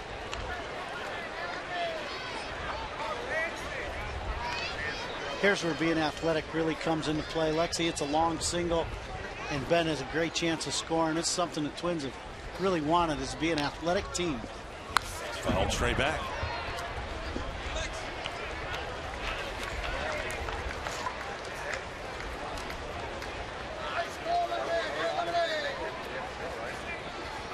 Twins finding themselves down big to the Rays, 7-1. The Rays getting some productive 2-out hits. A grand slam in the second, a 2-run home run in the third, all with 2 outs, and now Casilla trying to deliver a 2-out hit for the Twins here in the fourth. Takes ball 4, and they're loaded up for Span. So a line out to first, a ground ball to third, and then the Twins go single walk. And Jim Hickey, the pitching coach, is going to come to the mound.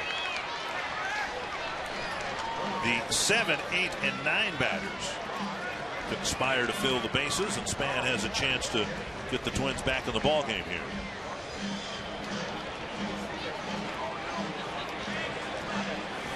Twins and Rays play each other 9 times this year. This is meeting number 7.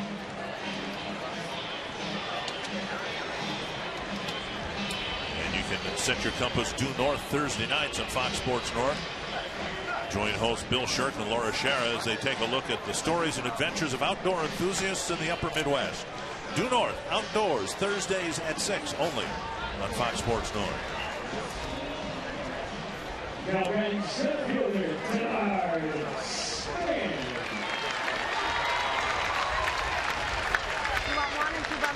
Twins and Red Sox play each other 6 times. And now Neiman trying to finish up the 4th inning of work. He's got Span twice, once on a ground ball to second, once on a fly ball to center. I would anticipate Neiman trying to be aggressive with his fastball, maybe coming in on Denard and throwing some strikes with his heater. One hopper to Longoria, who will go to the bag to end the inning. Well, Span got the barrel of the bat on it, sent it sharply to Longoria, and the Twins leave the bases full.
In front, 7-1. We go to the 5th inning, and baseball just one of the tourist attractions here in Southwest Florida. We're happy to have Betsy Clayton, who's been a frequent visitor in our Twins telecasts over the years, to join us to talk about the parks and recreation, specifically the waterways of the area here, both fresh and salt water.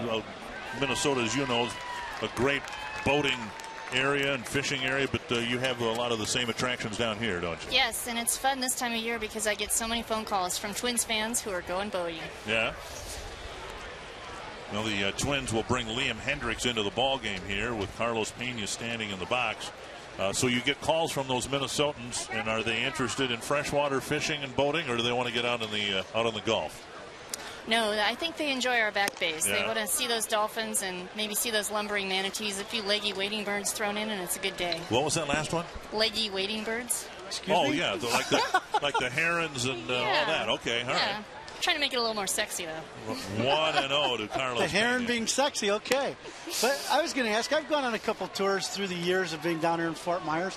What are some of the other things? I always, us Chicago guys, the alligator, I saw one out there yesterday by the golf course. What other, wildlife do you see for a Midwesterner going around through the waterways here in Fort Myers? Well, and you're right. You might be more likely to see an alligator on a golf course than in our back bays, because alligators like fresh water, and our back bays are saltwater and brackish water. But you will see quite a few of your pelicans, the herons. You see a lot of the shells you find on the beach. You'll see them alive down underneath your kayak. Starfish, conch, those kinds of things. 2-1 to Pena. And a strike on the inside corner, with Hendriks asked to pitch the next 3, 4, maybe even 5 innings. Well, Betsy, my family and I went to the beach a couple weeks ago. We saw dolphins. At least I saw fins sticking out of the water. Everybody said they were dolphins. They weren't sharks, right? Yeah, we don't really do that great white thing here. Yeah, okay, good. So they were dolphins, and then we saw a manatee come by as well. And I'd seen dolphins here many times before, but I hadn't seen manatees. That's quite a unique sight. It's been a warm spring, so they kind of tend to spread out, and you can find them just about anywhere. This one was going in about 2 feet of water. Yeah, they don't know they're so big, do they? I'm not sure their brains are very big. But I guess everybody ends up with their backside out of the water once in a while. Mm-hmm. They'll pretty much go where the grass is. They just like to eat grass. And Hendriks goes down and in with a hard fastball, and Pena swings over the top, one gone.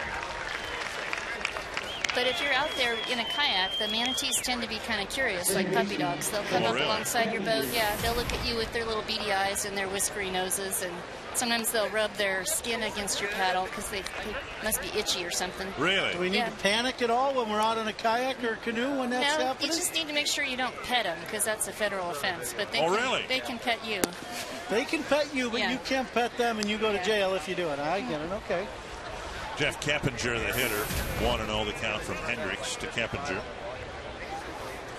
Keppinger drove in a run with a single his last time up, and he lines this one foul. He's got Tim Cheetah, who's moved from the first base line to the third base line umpiring. I would think things have been very good with the beautiful weather we've had. Yes, it's been a nice tours and everything has gone real well. Warm spring, yeah. And even if you're a Twins fan and you've been down here and maybe gone on a pontoon boat or in a power boat, once you slip into a kayak or canoe, you're kind of belly button level with wildlife. So you tend to notice things more like you're paddling through a children's storybook.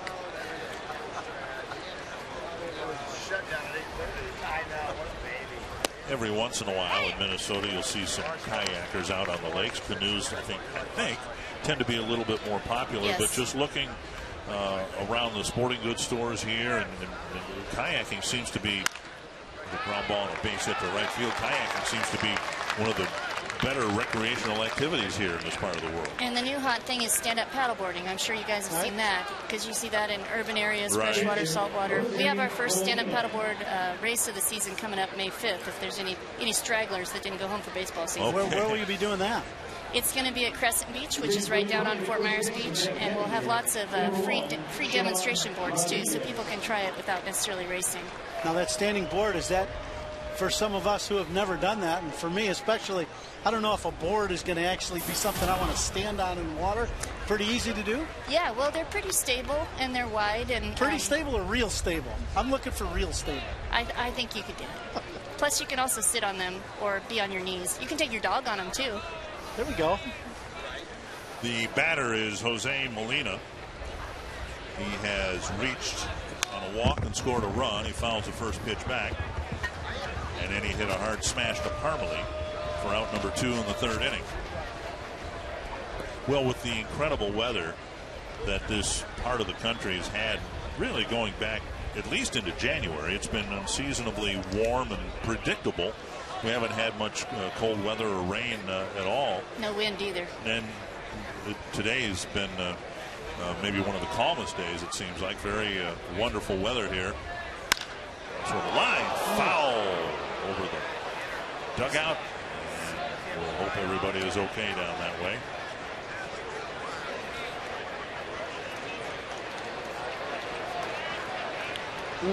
Molina with a screaming line drive just over the roof of the Tampa Bay dugout.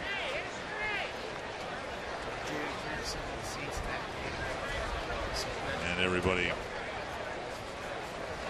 concerned about a fan that was hit by that foul ball. Well, with the great weather that you have had here in this part of the world, really no reason for people who are down here for any length of time to not break things up. We encourage them, of course, to come to the ballpark and to follow the Twins. But well, the beauty of the waterway trail here is that you can go out for just an hour or two and Right. then get cleaned up and come to the ball game. Pretty much, if you just paddle a mile, there's so much to see. You would feel like you've been on a little vacation.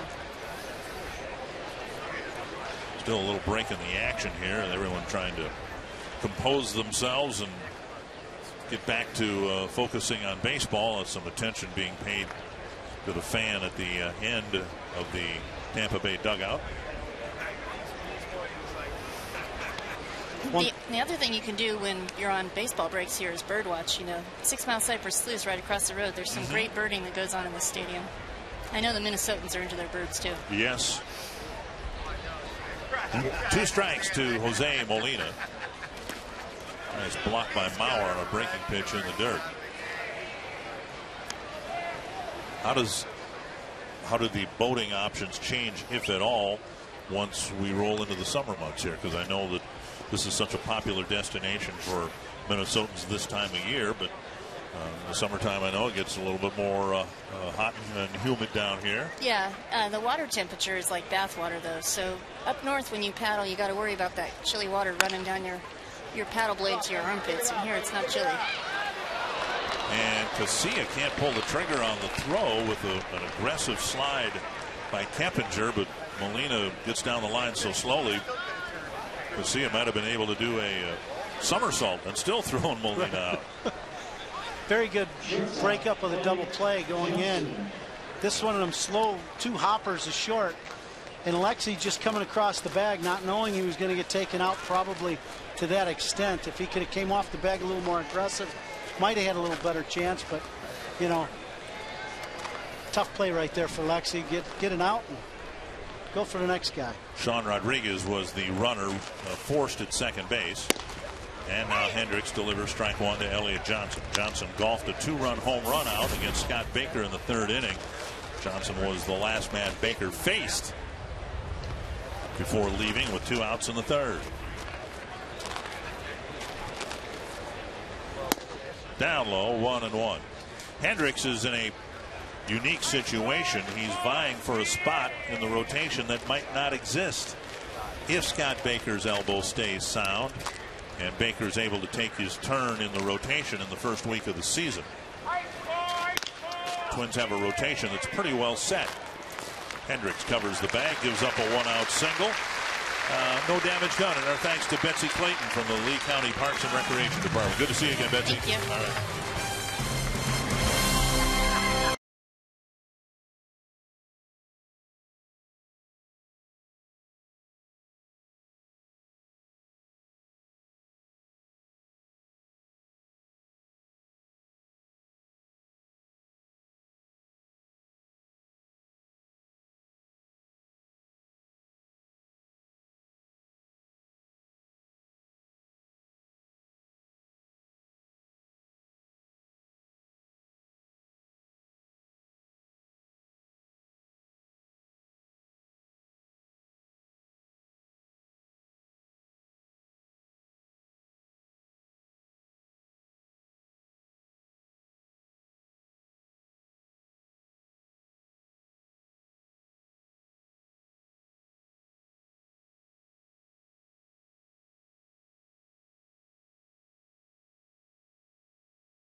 for spring training and the regular season at the official online shop of the Twins. The largest selection of authentic spring training gear, including clubhouse caps and t-shirts, jerseys, sweatshirts, and more.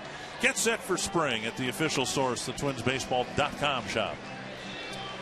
Well, Jeff Neiman was given an early 4-0 lead. It was 4-1. Then the Rays expanded it to 7-1. And well, Neiman's had a tough time getting the bottom third of the Twins lineup out, but he's not given up that big at bat that the Rays were able to get twice against Scott Baker. That's the one thing about Neiman. He's got such good stuff that occasionally he gets a little erratic around the strike zone. And, you know, some of our guys in the bottom of the lineup, Ben Revere, you know, have had some quality at bats. Parmalee's had some. But he's able to make that one pitch, Dick, and that's the one thing that's always kept him in a game and allowed him to get deeper into a ball game. He's always been able to make that one pitch to get himself out of an inning. And the first pitch to Jamie Carroll, missing, ball one. The round of applause you're hearing is for the fan who was hit by the foul ball, getting up and out of the seating area largely under his own power. Here's a liner to left center. And the first out caught by left fielder Will Rhymes, one away. The fan was being tended to, and it's always good to see a fan take the business end of a foul ball and able to get up under their own power. One away, and here's Joe Mauer. Mauer has, uncharacteristically for him, not only struck out twice, but done so looking. Strike one.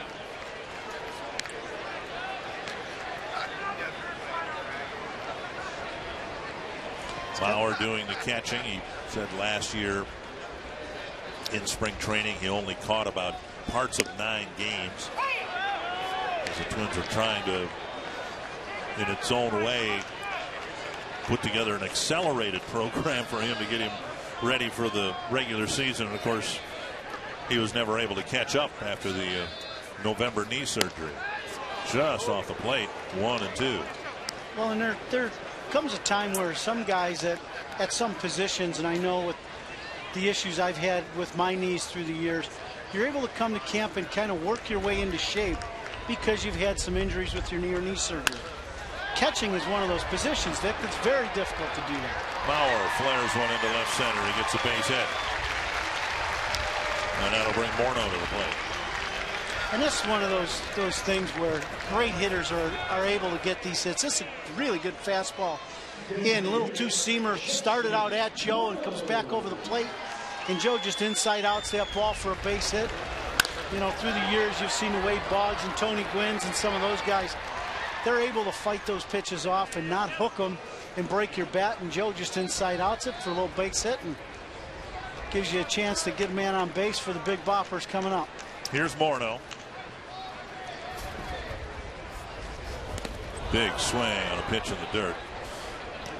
Talking with Justin before the game today, he reminded me that he actually started his Twins career as the designated hitter. Doug Minkiewicz was still on the team. Minkiewicz, of course, a former Gold Glove winner, was at the time the best fielding first baseman, not just on the Twins, but in the league. And so Morneau, when he played, was the designated hitter. He estimated to me that he has had anywhere in the neighborhood of 400 to 500 at-bats as the designated hitter. And I'm sure some people will look up, be able to find out very quickly how he's done as a designated hitter. In his mind, he has no problem DHing. Some players just don't embrace the role, but of course Justin, because of his other injury situations, has had to do that over the last few years more often than he'd like. This ball scalded to center, and that's not going to be caught. Mauer around second. He'll go to third. He'll be held there.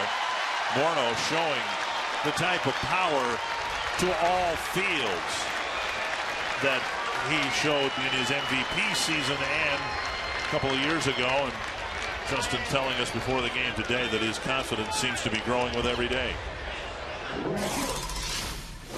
Confidence is starting to build, and you know, the strength of my wrist, and that's been kind of one of the biggest problems early in the spring. Is it just, you know, it's on schedule where they expected it to be, but it's not where I want it to be yet. But it's real close now, and it's come a long ways. And you know, just getting ready and starting to get excited for that opening day in Baltimore that's coming quick. And so Morneau taken out of the game after a ringing double to straightaway center field. Here's Ryan Domit with runners at second and third and one away. Pick off to second, and Holloman, the pinch runner, gets back. Yeah, and you could see Justin just feeling better and better in batting practice in the games a few days ago, driving some balls to left center field. The last game, hit 2 home runs, one to the middle of the field. He pulled 1 ball. But in batting practice too, Dick, I know something you talk about a lot on the air is guys able to hitting the ball the other way, and especially the power guys. And that ball's away and maybe even off the plate away, and he's able to get a good extension. Obviously his wrist feeling pretty good to get the extension like that and drive the ball on the line 400 feet from home plate. Dolman out in front, a swing and a miss. You know, the thing to remember about Morneau, and he didn't play as much or as well as he would like, but it's not like he was overmatched. Justin has never been a big strikeout guy. He has power, but even last year in 264 at bats, he struck out 44 times. But go back to his MVP season when he hit 321 and drove in 130 runs and hit 34 home runs. He only struck out 93 times. So he's a contact hitter. For a power hitter, he's a contact hitter, and his contact was just off a little bit last year. And so the hope is, as his swing gets grooved right now as the designated hitter, that we'll be seeing more of this. Right, and this is him being able to cover the pitch away and drive the ball to the middle of the field. Now this is a ball that you want this ball to get deep, Dick, and if you see his contact is in the middle of his body, perfect for a power hitter and what you want to do, not let that ball get too deep, and he's able to drive it to the middle. Dolman lifts a fly ball to center, and that will score a run, and Holloman is going to try to tag from second base, and he is out. A lackadaisical play by the center fielder Feliciano, and the Twins nearly took advantage of it. 1 run scored, and whether Feliciano lost track of the outs or not, he'll hear about it when he gets to the Tampa Bay dugout.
won games. Here's a bouncer to Parmalee, who gets a nice room service hop.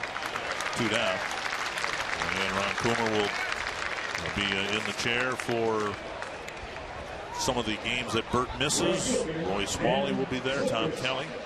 So we're looking forward to televising 150 regular season games on Fox Sports North, and then there'll be another 6 that are on Fox Network, and maybe some other games will be picked up. The bottom line is right now only 6 Twins games this year won't be on local television, so you'll get a steady diet of Twins baseball. And I know so many of you are anxious for the season to get started. As Bert and I were commenting during an earlier telecast, the best way to forget about a bad season is to start the next one. Let's get it rolling. We've had great weather back home. Hopefully it'll continue. And the Twins, the way they're looking in spring, it'll be a lot different ball club that you're going to look at this year than we had last year. A lot of healthy bodies going into the 2012 season. You know, one thing that's interesting, and Hendricks trying to figure out a way to get Zobrist out here. You look at the schedule, and it's interesting in a lot of fronts. There are only 3 of the first 35 games that the Twins will play against American League Central opponents. So obviously you have an odd number of teams in a division. Somebody oftentimes gets a big break from divisional play, and that is the Twins. In the first month and a half of the season, roughly through May 13th, the Twins have just one 3-game series within the division against Kansas City. They'll play the Angels 10 times over that period of time, or 9 times I should say. And Tampa Bay on the schedule, Seattle, Texas. So I'm not sure what that means. As I said the other day, when you lose 99 games one year, every month of the schedule the next year is tough. But it's just an oddity in the schedule. Zobrist ends up walking. He's lifted for a pinch runner, and here's Scott. I think when you're looking at the Twins' schedule, more so than anything, as you're saying, the Twins feel like they're back to being the Minnesota Twins again, going into a season with their star players as of today healthy and ready to go. And if that's the case, the Twins feel like they match up well against anybody. And last year we didn't have that, and because of it you get 99 losses. You know, the Rays are concerned about their health in spring training with Upton out, Desmond Jennings, Reed Brignac. I mean, they've got some of the cornerstone players of their team that got to the playoffs last year that are either hurt or off to slow starts because of early season injuries. Evan Longoria got hit, you know, in the hand or a wrist by a pitch. He got a late start to his spring training. It really doesn't make any difference, it seems, whether it's the Twins, the Tigers, or the Yankees. If your payroll isn't on the field, it can get a little ugly, and that's what happened to the Twins last year. 1-2, just missing the inside corner.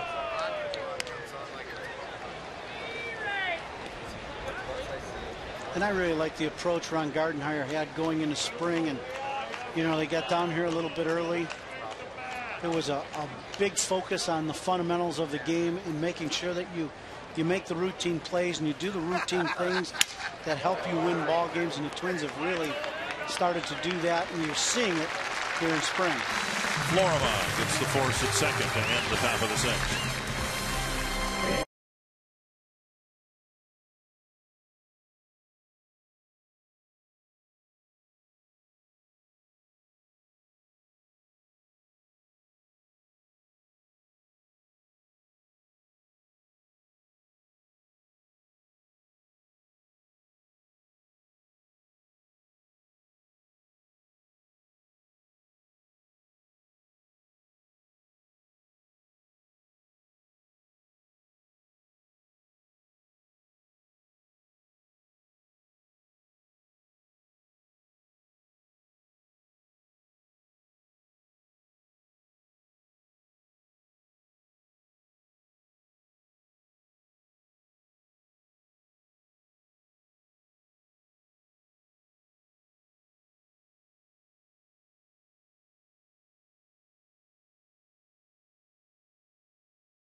front, here's the Grand Casino story of the game so far.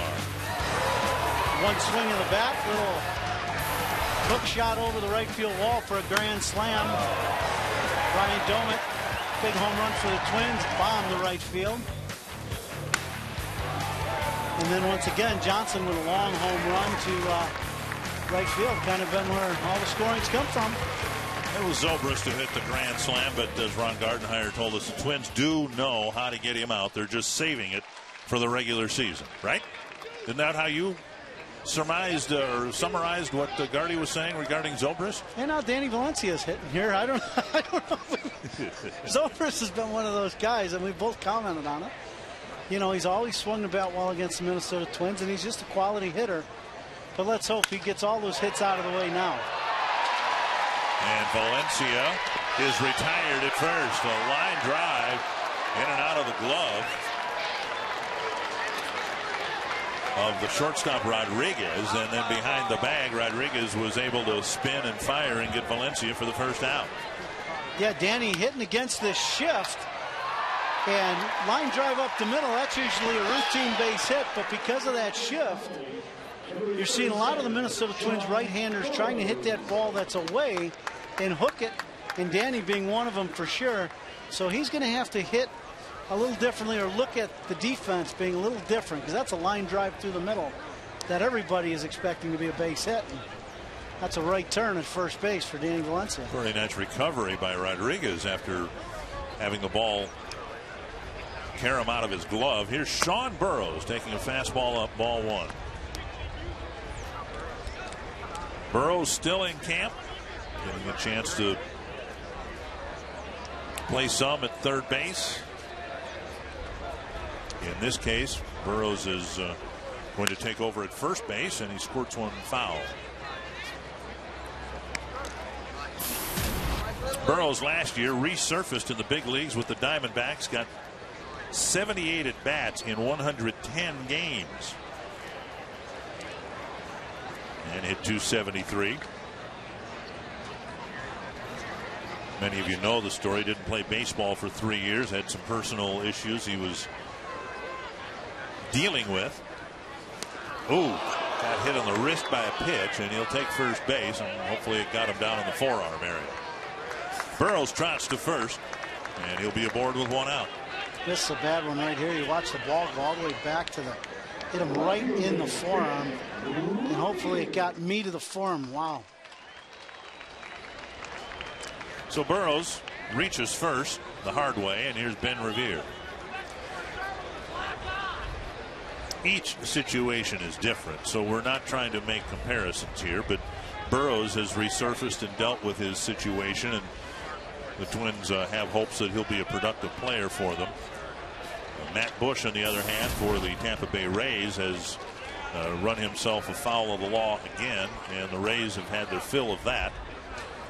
And Bush was involved in a situation here in this part of Florida. Burroughs coming off because I think he felt the Twins wanted him to come off the field. Tony Leo, one of the Twins trainers, coming out.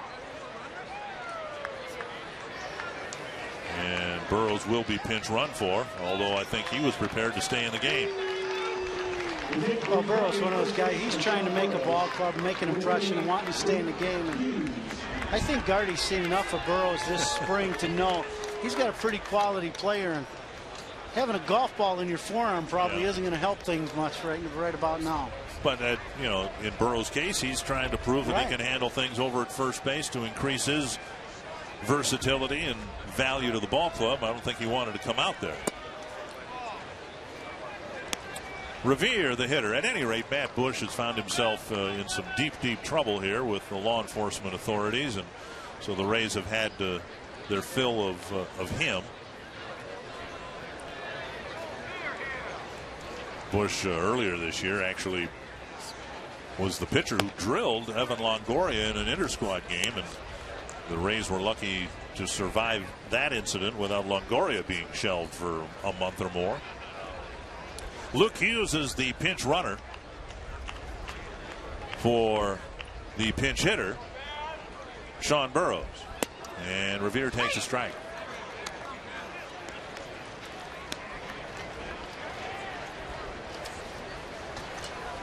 Ben Revere with a great at-bat in his last at-bat, extending his at-bat. I want to say 9 pitches if I remember correctly, but just a quality at-bat. That's what you're looking for out of Ben Revere, hitting deep in this lineup. And Ryan Reed is the Tampa Bay pitcher, and he delivers a strike on the outside corner, 2-2. Ryan Reed, good arm, throwing in the low 90s so far with a good tail and fastball. Be a good time for Ben to look for that ball away and shoot that ball in that hole between short and third. He can get that ball away here. Molina coming in. And Revere checks his swing, taps it foul. Now, I'm trying to remember in your Twins career when you first came to the ball club, you jumped into the Twins lineup mid-season, correct? Correct. I was traded at the trade deadline at the end of August, yep, or the beginning of August. 2-2. Chop to short. Rodriguez plays the second hop. They get 1. No chance to get 2.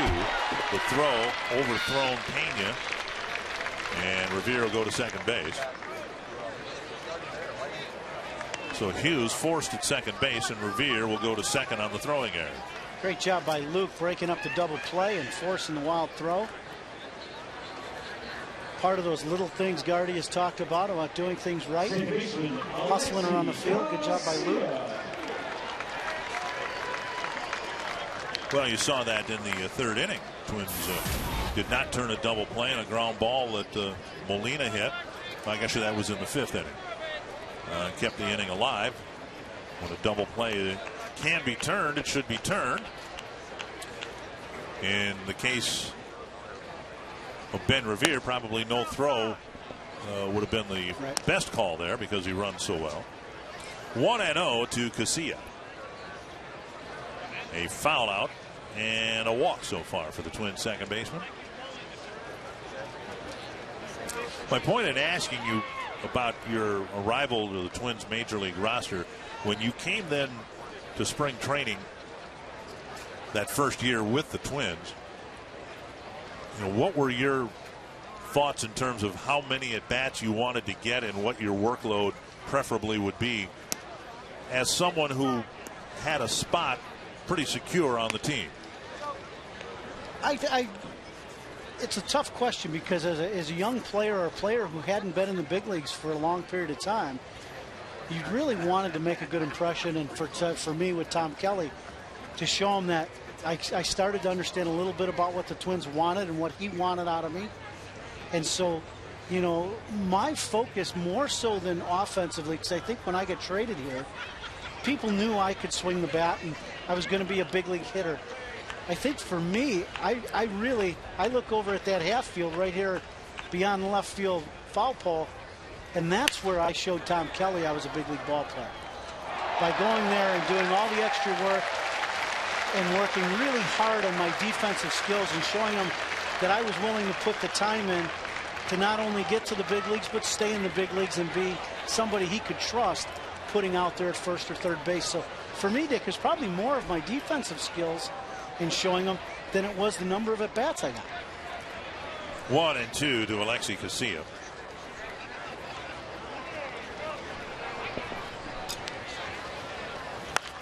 And it's pulled just foul. Tom Kelly this year is going to have his number retired by the Twins, a well-deserved honor. But to your point about the field over here, and he has a street name for him out here in the parking lot. What they ought to do is name the field over here Tom Kelly Field. And for fans who have been here on non-game days in the month of March, they know of what I'm speaking. Tom is forever on that field hitting ground balls. Yesterday it was Joe Mauer, or the day before, hitting ground ball after ground ball to Joe Mauer at first base to, get his footwork lined up, whatever. But Tom is forever hitting fungos over on that field. And if they ever name that field for anybody, it ought to be the guy who's probably hit more fungos over there than anybody else. If there was ever a field that should be named for somebody in the Twins organization, I can vouch for it. That should be Tom. You were over there.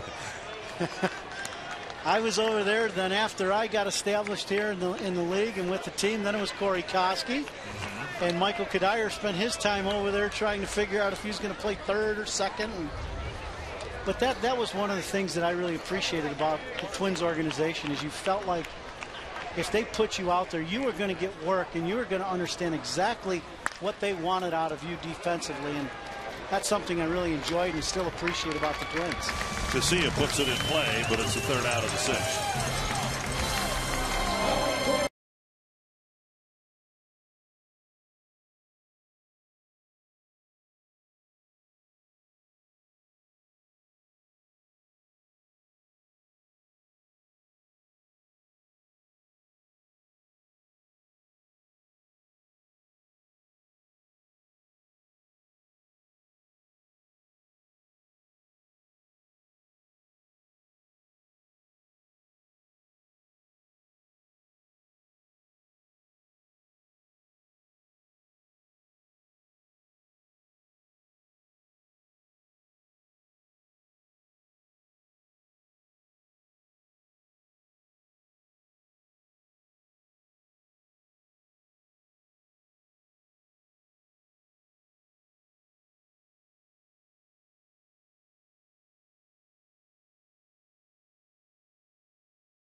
Minnesota Twins down 7-2 to the Rays. And this copyrighted telecast is presented by the authorities of the Minnesota Twins and may not be reproduced or retransmitted in any form. And the accounts and descriptions of this game may not be disseminated without the express written consent of the Minnesota Twins, LLC. That was Ron Coomer's voice, and over the course of the upcoming season, you'll be hearing a lot of that voice. And Bert Blyleven's voice, and Roy Smalley's voice, and Tom Kelly's voice, as we bring you 150 Twins regular season games. And how many of those Liam Hendriks will pitch in is up for some debate here. Evan Longoria is still in the lineup for the Rays because, in part, his season, spring training Grapefruit League season got off to a late start after being hit by a pitch. And Liam Hendriks trying to make an impression. The hope was that he would pitch 4, maybe even 5 innings here. He did make a start in Lakeland against the Tigers a few days ago. He's been, as they say, stretched out to perhaps finish the game. And he had a very impressive, I thought, outing against Detroit. Got into a little bit of trouble. Brennan Bosch hitting third in the Tiger lineup. And Hendriks threw him a couple of nasty changeups, ended up striking him out. This one pulled foul 2-2. Drew Butera doing the catching now for the Twins. Twins, not just in the pitching department, but among position players too, hoping to have more depth than they had a year ago. And Hendriks might fit under the category of pitching depth this year. And I think the one thing, you know, when you talk to the Twins minor leaguers staff who have watched Hendriks pitch, the one thing like that pitch right there, he's not afraid. He's not afraid to throw the ball over the plate and attack hitters, and that's been his MO in the minor leagues. And you hope as he gets here to the big leagues and continues to pitch in the big leagues that he'll still attack the strike zone and give the Twins some quality innings from a young guy. He's got a very good arm, good movement, and good breaking pitch. But you got to continue that attacking mode that he had in the minor leagues. 3-2 to Longoria. It was a 2-2 pitch 2 pitches ago, and Bert is forever talking about if you're going to miss in off the plate, and that's exactly what Hendriks did to Longoria. If he misses out over the plate, this guy can hit it about 450 feet, but Hendriks missed his spot. They tried to bury a fastball down and in, and Hendriks missed where he needed to miss inside. And he did the same thing there and ends up walking him. So Longoria aboard with a leadoff walk here in the 7th.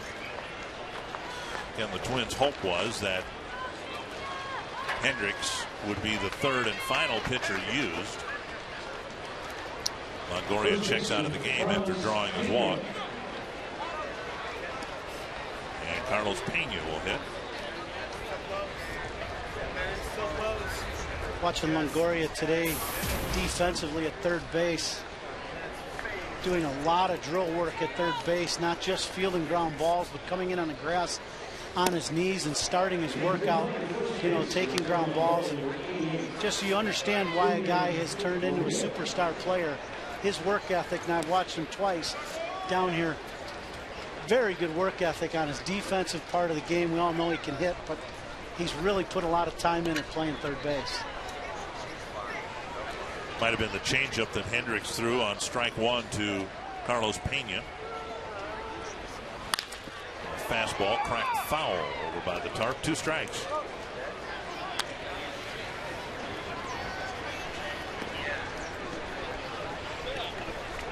And that's what we were talking about, Hendricks being able to attack the zone. Now, that last ball's hit hard, but it's hooked foul after a good changeup. So he's got a changeup and a fastball. He's 0-2. With a guy that's a strikeout candidate, you get a lot of options here. But pounding that strike zone, how important that is, and I know you and Bert have talked about it for a long time. Just missed getting the inside corner on Pena with a fastball. And you mentioned he is a strikeout candidate. Baker got him in the 1st inning to end the 1st inning.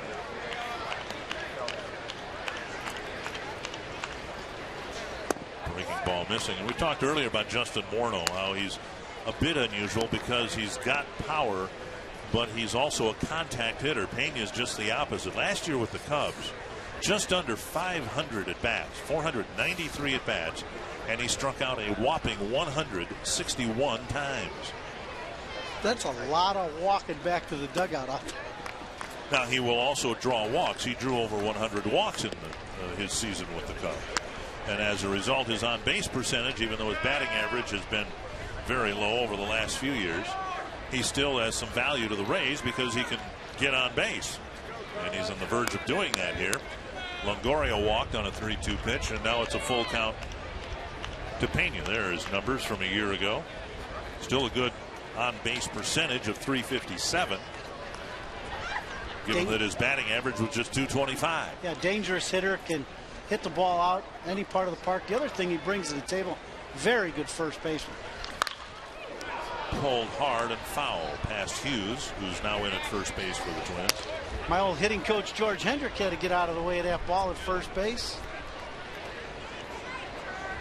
Sweet swinging George Hendricks.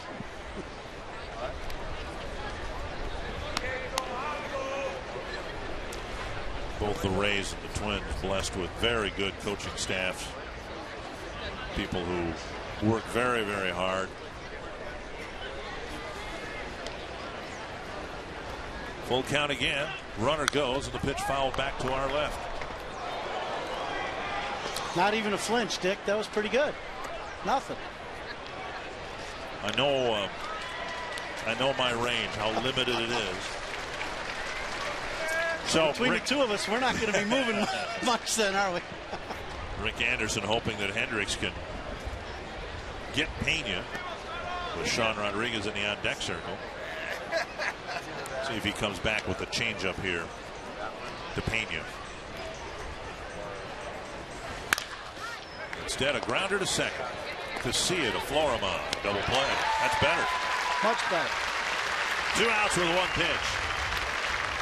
Very nice fastball by Hendricks. Little two-seamer in. Gets the ground ball.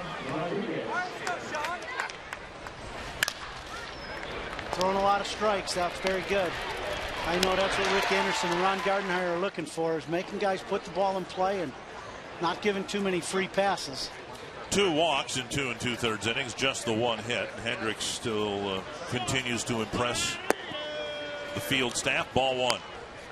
He is the reigning minor league pitcher of the year for the Twins. Started in Double-A, breezed through AA through AAA and ended up handling himself okay. The numbers weren't overwhelming for Hendricks, but he handled things okay in his call-up last year. 1-1 to Rodriguez.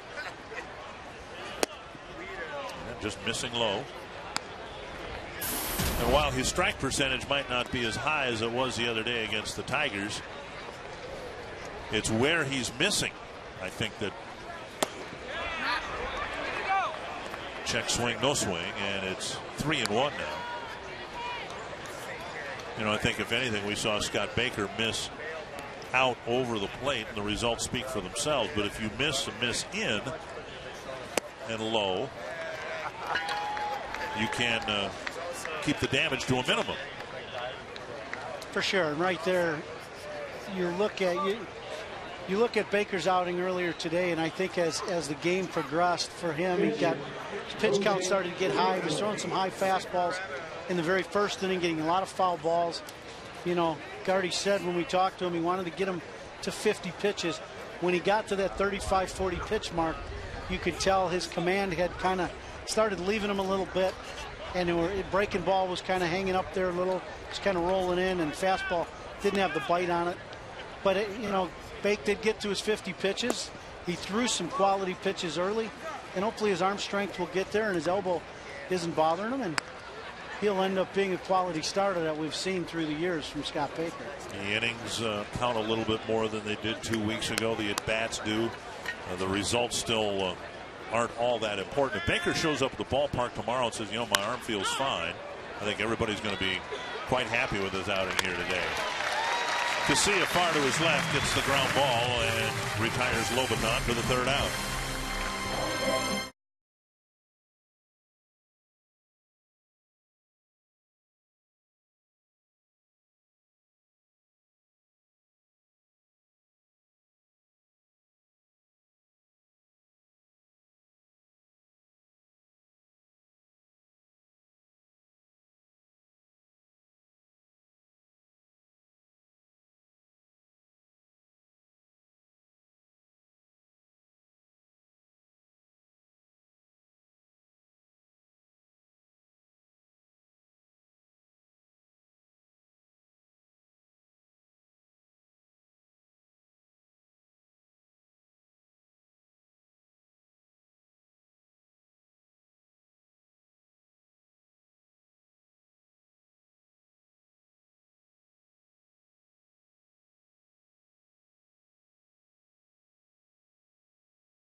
Twins baseball on Fox Sports North is brought to you by your local Northland Ford dealers.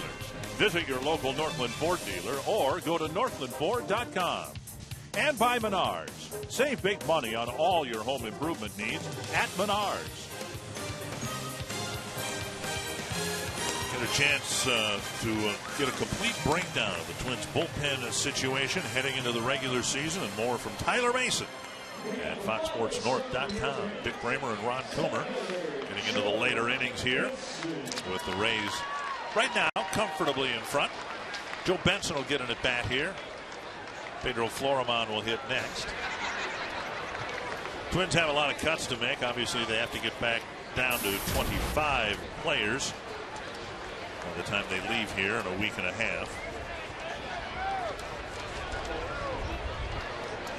39 players in camp. 18 pitchers, 3 non-roster.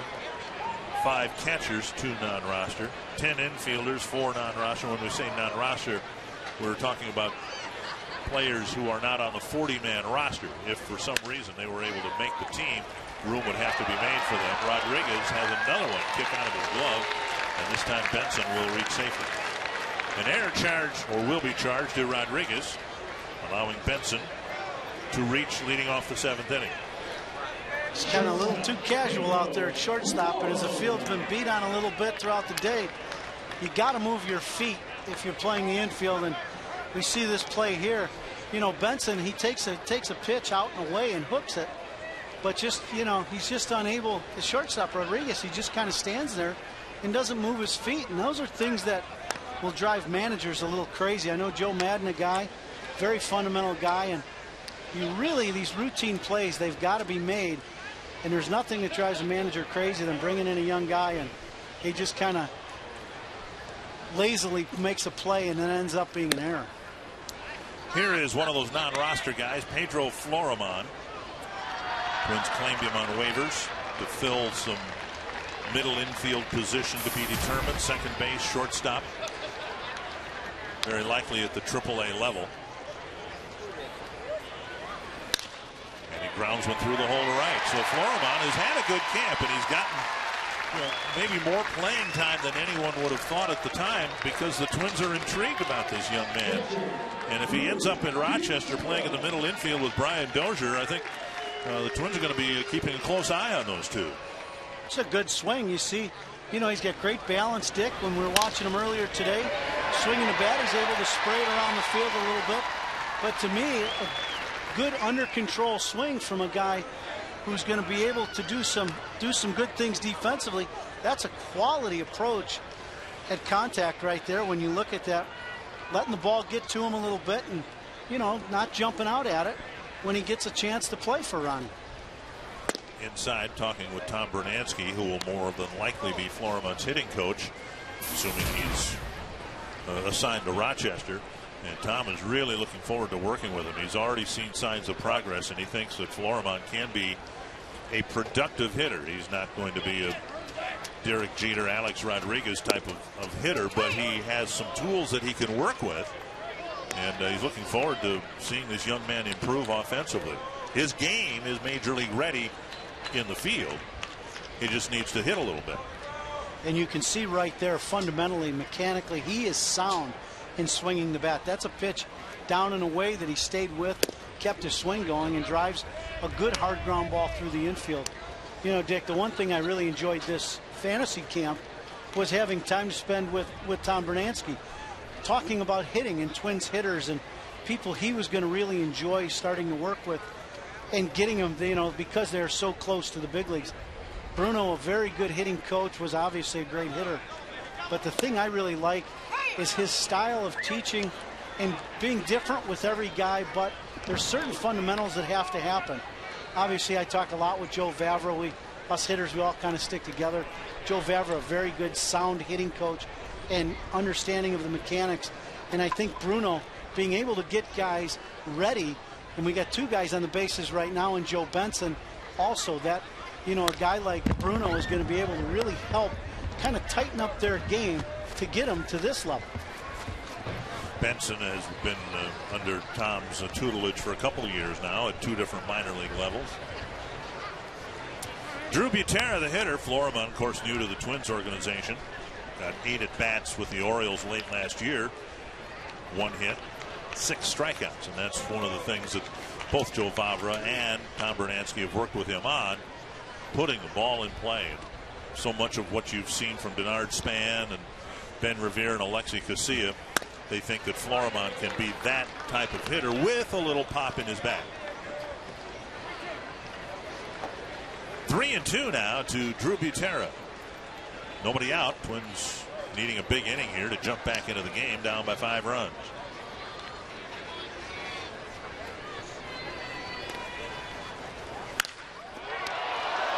One out, 2 outs, with Butera scalding the ball to the third baseman, and a line drive double play.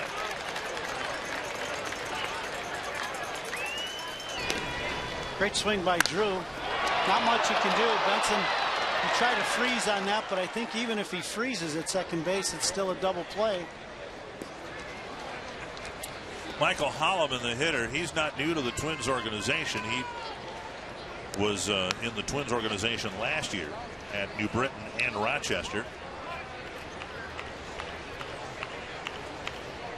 Ended up getting 450 at-bats.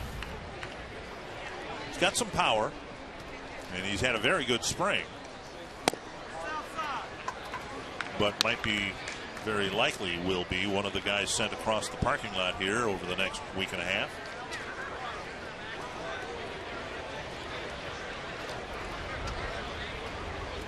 .23 at-bats for the Tigers back in 2008.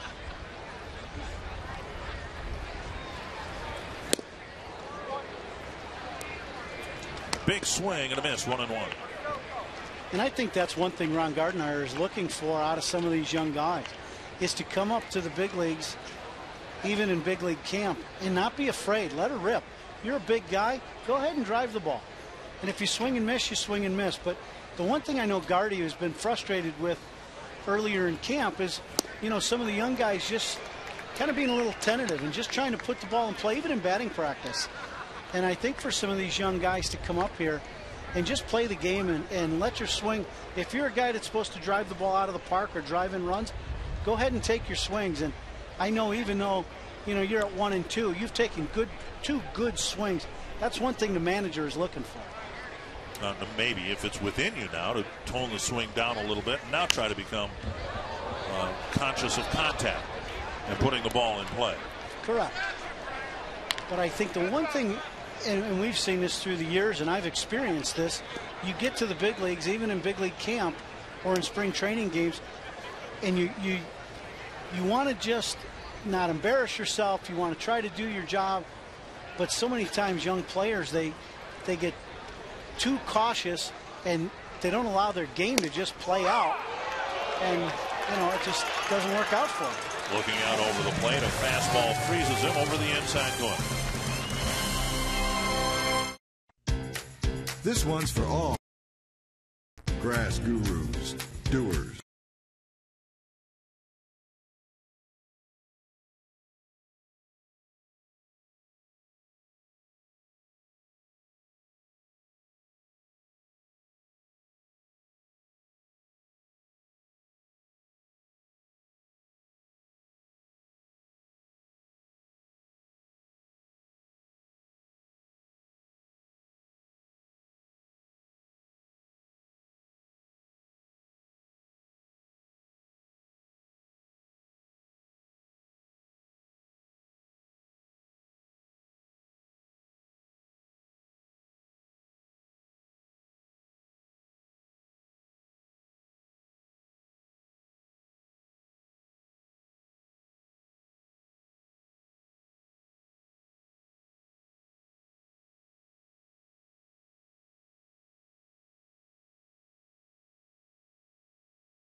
North is brought to you by McDonald's. Right now, you can get 20 crispy chicken McNuggets for just $4.99 at McDonald's.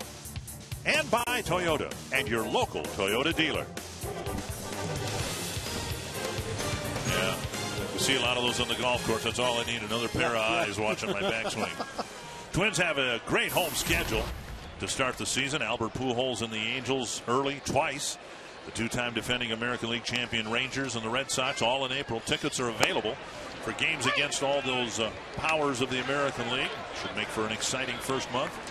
Log on to twinsbaseball.com or call 800-33-TWINS. And check out baseball at Target Field in April to the left field corner where Revere hauls it in. You know, we talked about the early schedule for the Twins and only 3 of the first 35 games to be played within the division. The Twins hope that they can at least keep their head above water against some really tough teams early on. and then do what they have done in their championship years, and that is make some hay against teams within the division. The division, of course, is going to be tough. The Tigers, prohibitive favorites. But we were reminded the other day about how fickle playoff hopes are this time of the year when Miguel Cabrera adjusting to third base and he takes a one-hop smash against his eye. That's a fair ball just out of Hughes' reach and into the right field corner. Salazar digging for two, and he'll be in with a double. Soft line drive that kept hooking away from Hughes, and touchdown just into fair territory for a double. Cabrera lucky that he had his sunglasses on, they say, or he may have suffered some serious eye damage. Here's the early schedule for the Twins. 3 games in Baltimore to start the season, and then a homestand. 3 games with the Angels, 3 games with the Rangers. Then 4 in New York, 3 in St. Petersburg. Red Sox come to town. Playoff team, playoff team, playoff team. So Twins need to get off to a good start.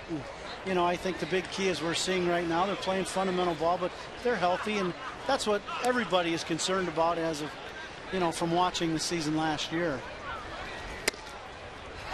And Hendricks continues now to throw strikes, gets ahead 0-2. The start of the season will look much better for the Twins if some guys can pitch the way that they pitch down here. Francisco Liriano's been very good the last 3 times out. Nick Blackburn's been very strong. There's a pop-up down the right field line. Brian Dinkelman is out there. He makes the catch. Runner bluffs a tag, but going nowhere. 1 away. If Liriano and Blackburn, Pavano's not pitched particularly well down here, but he's more of a known quantity than the other 2. And if they can get out of the gate and pitch well at the start of the year, the hope is they'll be able to do more than keep their head above water. And I think when you look at the Minnesota Twins and you take the body of work over the last 5 or 6 years, last year, if you take that and throw it out, other than that, this ball club has been in contention every year, if not in the playoffs. This will be a 2-run home run. It'll make the score 9-2. So Liam Hendricks, in his 4th inning of work, gives up a double and a home run, and another home run with 2 outs in the inning. Pitch right here by Hendricks. I believe it's a high breaking ball. Yep, just kind of either a changeup or a little slider that really didn't slide and stayed up belt high. And today with these Rays hitters, if we made a mistake to the lefties and left that ball in the inner third, they've sure made everybody pay today. Cody Rogers, not the biggest man on the Rays, but he's hit a big 2-run home run here. Luke Scott getting some time in. He's had some recovery time now, shoulder surgery in the offseason. The former Oriole. And Hendricks misses outside. No activity currently in the Twins bullpen, as the Twins want Hendricks to certainly clean things up here in the 8th and maybe ask him to go out in the 9th as well. Sharply hit, and Hendricks is giving up some well-hit balls here in his 4th inning. Yeah, I think, Liam, this is probably the most pitches he's thrown throughout this season. And that pitch right there, up and out over the plate. Little 2-seam fastball away that Scott pounded pretty good to right field. Casey Fiend starting to warm up, as you saw, down in the Twins bullpen. Right here, Dick, while you get a little time, I'll get a couple friends back home. Huge Twins fans who are sick.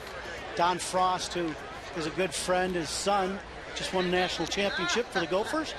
The head coach for the Gophers, his father just got out of the hospital in St. Paul. Hockey, girls hockey team. Oh, okay. And John Allen, who is a good friend from Chicago, who now lives up there. They're both just getting out of the hospital. And Paula's grandmother turns 93 today. Going into Bleak, so I'd say hi to her today. Happy birthday, Graham. We'll be home soon. And congratulations to Don Lucia and the men's hockey team for getting into the Frozen Four. Yeah.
keep the fans cool and refreshed here at Hammond Stadium. Been a long spring for the Twins, and of course they started earlier than they normally do, and we talked about the schedule. Spring training goes into April this year. Most of the times recently, at least, it's been wrapped up in March, but the regular season doesn't start until April 6th, and there's a chance. I'm trying to do the math in my head here. Game 7 of the World Series, I think right now, would be played on November 6th. So there's a chance you might be watching Game 7 of the World Series from your deer stand in Minnesota. I'm not sure.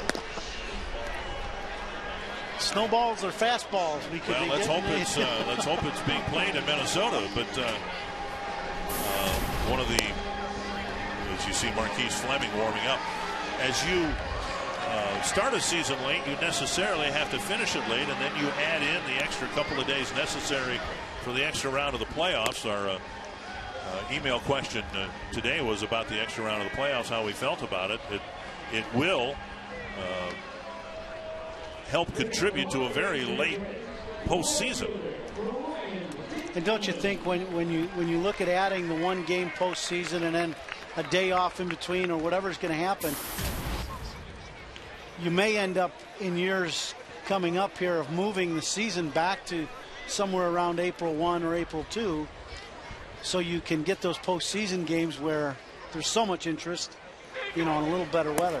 Well, baseball's decided over the last couple of years they want to open up their regular season on a weekend rather than the traditional. It used to be Cincinnati would always open up on a Tuesday. Right. But now baseball wants to open up its regular season on a weekend, and that makes marketing sense. There's a liner. Dinkelman drives one down the right field line, and he'll have an extra base hit. So Brian Dinkelman still in camp, still stinging the ball as he did last year in his September and earlier call-up.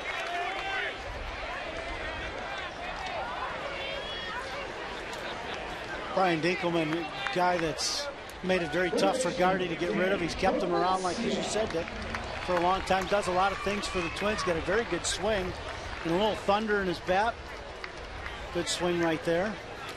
Valencia, the hitter, 0 for 3 today. A week or so ago, Valencia was the Twins' hottest hitter, but he's looking for his first hit here today. Anyway, baseball's going to open up its regular season on the weekends. This is the odd situation where the first weekend in April is the 6th, 7th, and 8th rather than the 1st, 2nd, or 3rd. That'll change next year. So the season next year will start at the beginning of April rather than the end of the first week of April. 1 strike to Valencia.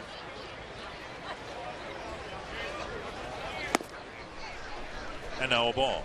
Be nice right here to see Danny's hooked quite a few balls today. Hit one line drive back through the middle with that shift that they've been playing against him in the infield. And there you go. This is a second baseman playing well around on the shortstop side of second base. But it'd be nice to see him try to shoot one the other way and just kind of get a little more balance in his swing here. Now, did anybody ever shift you? Absolutely. At times, especially in the outfield. Maybe not in the infield, but the outfield, as I played more and more in the big leagues, the gap that I hit was the right center field gap. And so they'd play me straight up in the infield, but the outfield would be swung around, especially the center fielder, to the opposite field. And you look at that and you go, well, maybe I should hook more. But I think it really messes with a hitter more when the infield like this is set up this way. And for me, I just look at if Danny can start shooting some balls the other way, that'll eliminate any of this issue. Fly ball center field. Holloman setting up, or Dinkelman rather, for a tag, and he'll try to advance. And the throw off line. Valencia on a deep fly advances the runner. Well, I look at some of the most productive right-handed hitters I've seen, and I'll include Maglio Ordonez, certainly Edgar Martinez. Nobody ever shifted them because I swear Ordonez got more RBIs to right center and right field than he did to his pull field. When you look at major RBI guys, Cabrera comes to mind also this past year. How many balls did we see him hit with the bases loaded and 2 outs, and he's smoking the right center field and stay inside a ball and get a big hit the other way? And to me, most RBI guys, big RBI guys, use the whole field, especially in RBI situations when you got a good pitcher on the mound with good stuff. If you can go the other way, it just opens the field up so much more for a hitter. Well, here is Luke Hughes, who has had a phenomenal last few days. His spring started slowly with a shoulder injury, and he's been the hottest hitter in the Grapefruit League over the last week. He went 5 for 5 the other day, and then again yesterday 2 for 3. Luke, one of those guys that gives Gardy some options, different positions. Had a great spring last year. I think he led the team in home runs last spring with 6 or 7. And then he comes in and he's just got the ability down here to put the barrel of the bat on the ball. And so many of the young guys really working hard to try to make this ball club. Even got a game the other day at shortstop, the one position he has not played much of in the infield.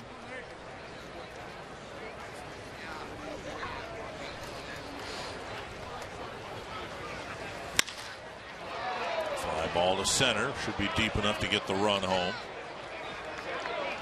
So it's a sacrifice fly and a run batted in, and it's a 9-3 ball game. You know, Hughes' chances of making the ball club. I mean, the Twins need somebody to back up Jamie Carroll at short. That might be Alexi Casilla, who could shift over there for a day or two, and then Hughes would be able to play at second base, a position he's more comfortable at. And Dick, I don't think that's the best scenario a manager would want, to move his entire middle infield when you want to give a guy a day off. But with the way the club is setting up right now, Lexi does a very good job at shortstop and can handle playing short for a day or so at a time for sure. And we've seen him do a good job at short. So that may be the way Gardy has to go. It's not ideal, but, you know, that's just the way the team is setting up right now. There's some thought that as the Twins are whittling players off their roster, they might be interested in a more conventional utility player to come over and fill that role for the Twins. Of course, the Twins and the 29 other teams are going to be, you know, chipping players off their roster, sending them down, and in many cases those will be players who are out of options, can't be sent down. Revere drops a base hit to right field. A solid single to right for Ben Revere. Second hit of the ball game for Revere. You know, this out of options business, it's the Twins are probably more protective than most teams in terms of trying to keep players from being picked off the waiver wire. Good swing right there by Ben. Little line drive, base hit to right, taking a hanging breaking ball. If Trevor Plouffe makes the team, it will be largely because he is out of options, not because of anything he's done this year. He's been hurt for the last week, although he did some running today and everything checked out fine. He'll be back on the field shortly. But one of the biggest considerations in him making the team would be he's out of options. Out of options, and I also believe Gardy, taking into consideration what he had to deal with last year, he really likes the idea of having some guys on the bench that can do some different things, but also add some offense and be able to drive the baseball and get you back in the game with one swing of the bat. You know, I've heard Gardy say this more in the last few days than I've ever heard him talk about guys, even in their batting practice, especially in the backfield. Your star players and the guys that are playing every day, they understand the game and they know what they're doing. But some of the guys that are going to be role players, he wants the guys that are going to be able to explode offensively and get you back into a ball game when he goes to his bench. And I think that's going to play into some of the decisions that are made. 2-1 to Casilla. And a little fly ball flipped to left. And the Twins get one back in the bottom of the 8th, heading to the 9th, down by 6.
Well, the Rays hadn't been scoring many runs lately, but they've hit some home runs, 3 of them, in fact, all of them with 2 outs, and all 3 home runs have come with men on base. So they've got a comfortable lead, and Liam Hendricks can't pitch 5 innings. He did pitch 4. Casey Fien will get the 9th inning. Casey Fien had 6 innings so far, only given up a couple hits, a couple walks, and some punch-outs. Big, strong, right-handed pitcher. I love watching some of these guys come in from the minor leagues and be able to finish out the game, and just to see what they can do, Dick. Is he going to be aggressive in the strike zone? Is he going to throw that good fastball? These are times for Gardy that he can really lock in and see what he gets out of some of these younger players.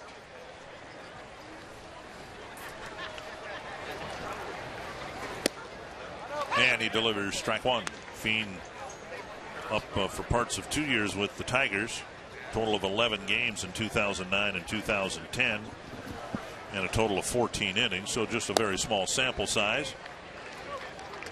Came out of the Astro organization last year, signed as a minor league free agent. I know when the Twins were looking at pitchers going in and talking to Jim Rance and then wanting some good quality arms, that if you call a guy up, he's got a quality arm to come up here, and you're looking right now, 92-mile-an-hour fastball, and this on a slow gun. We saw the slider to pitch before, a good hard slider down and into the lefty. Flipped foul, still 1-2.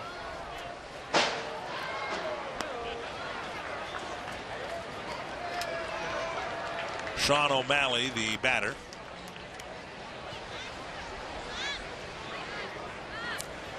Rays just 6 wins in Grapefruit League play coming into play today, and only 1 at home. Now, spring training records don't mean anything, and home road splits certainly don't mean anything, but they have not done well playing. And O'Malley's going to dig for 2, and Revere's throw with Casilla trying to back at it, put a tag on, not quite in time. It'll be a double. Good throw right there by Ben. I know that's been the one thing that everybody's talked about over the last year and a half or so, is the lack of arm strength from Ben. But right there, that ball taking him down to the left field corner and making a good turn to cut the ball off and make a good turn towards second base. Now this is a good one-hop throw that we see to second base. And to me, that's encouraging to watch Ben, knowing that there may be a lot of days that he's going to be asked to play some right field. About a foot foul. Well, O'Malley runs very well. It might have been a double regardless of who was playing left field. Right. But I just think Jerry White has worked really hard in the last year with Ben Revere on trying to get his momentum going towards the base he's throwing it, getting his legs underneath him. When he first came here and we were watching him, I'd watch him throw from the outfield and his feet weren't underneath him. And so I know Jerry's worked real hard at getting his legs and getting aggressive going towards the target, but keeping his feet underneath him. And right there, you saw that throw to second was very good by Ben. And a good one-hop throw. And you're not asking him to be Roberto Clemente out there. You're just asking him to be able to hit the cutoff man and do what you're supposed to do. Liner caught by Valencia, 1 away. Well, again, Terry Ryan, when today, half hour before game time, when asked about Ben Revere and now the different complexion in the outfield with Willingham in left and Parmalee, one of the candidates to play some in right field, along with Doman and Revere, said, well, Ben Revere's arm is too short really to play left field, so it's too short to play right, but that's not going to keep him from making this ball club. The strong suggestion, at least, that Revere is still very much in the picture on the 25-man roster when camp breaks.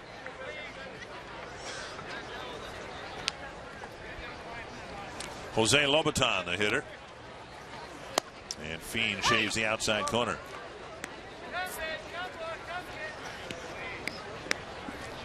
Every team in Major League Baseball has some of these issues of, well, the guy doesn't exactly fit at that spot, but he fits on our club at that spot.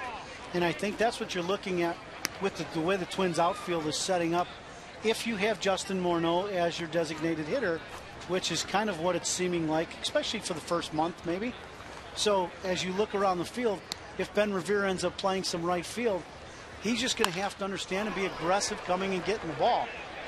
That one hit to the gap. It'll score another run. Lobaton digs for second, and he'll get there with an RBI double, and it's 10-3.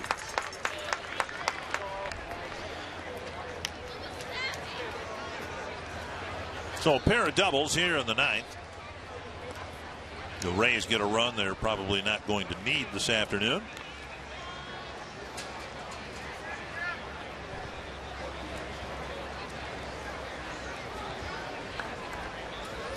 Typical here for Hammond Stadium now. The wind has changed and blowing out hard in the late afternoon to right field.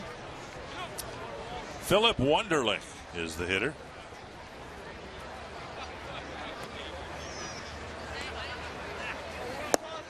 Down and in, ball one.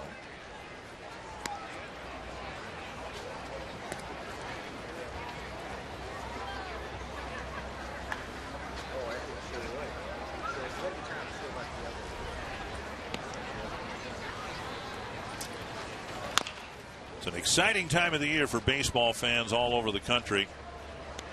You think that 3 weeks from now, 3.5 weeks from now, the Twins will be back in the state of Florida. They'll be taking on the Tampa Bay Rays, and they will have played 13 regular season games already.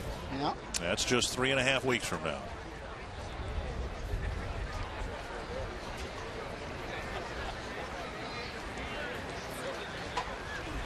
Swing and a miss. Wunderlich swings over the top. Good slider right there.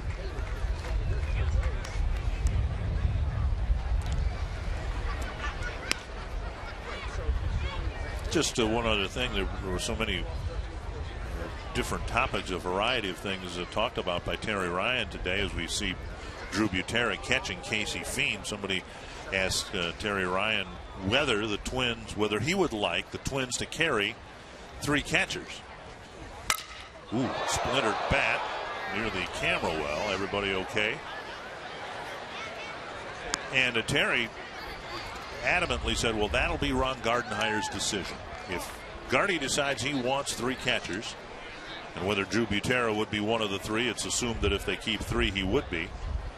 That'll be the manager's decision. You know, the general manager who's in charge of making the roster, but in this instance at least he's going to let the manager pick whether he wants 3 catchers or 2. I got a lot of hits with the ball not going as far as that broken bat did, I'll tell you that. There's a little roller up the line. Hughes goes to the bag. And out number 2. That's 2 broken bats and 1 at bat. That's not very good. Salazar will hit. In the years that you played for the Twins, and then you went on to play for some other teams, 3 catchers really, in this day and age where just about every team has at least a 12-man pitching staff, 3 catchers is a luxury, isn't it? Absolutely. And a rarity? A rarity for sure. I think if you were to ask Ron Gardenhire right now, would he like to have 3 catchers? No, he'd like to have 2 productive ones and have a starting catcher like Joe Mauer and let Joe play every day would be the ideal thing, and just move from there. A couple of doubles and another run for the Rays.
Rick Anderson in the dugout talking with Casey Feen, I believe that is, about pitch location, arm angle. Changing eye levels here a little bit. Frank De Los Santos is going to pitch the 9th inning for the Rays.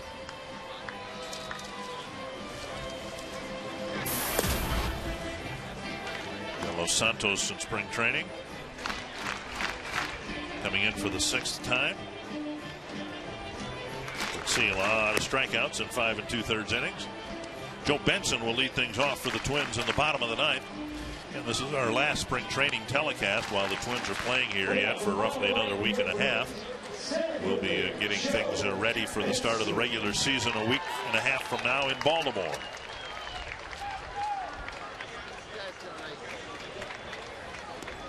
Now Benson, I don't know whether we can call this an official call, but Benson, when he's played in our 2 earlier telecasts, has hit a home run in each of the other telecasts. So here's my spring training call. Well, if he gets his front foot down and gets it flat, that's what he's working on with Joe Vavra, is trying not to get his front foot to spin out and spin open as he's starting to generate the power of his swing.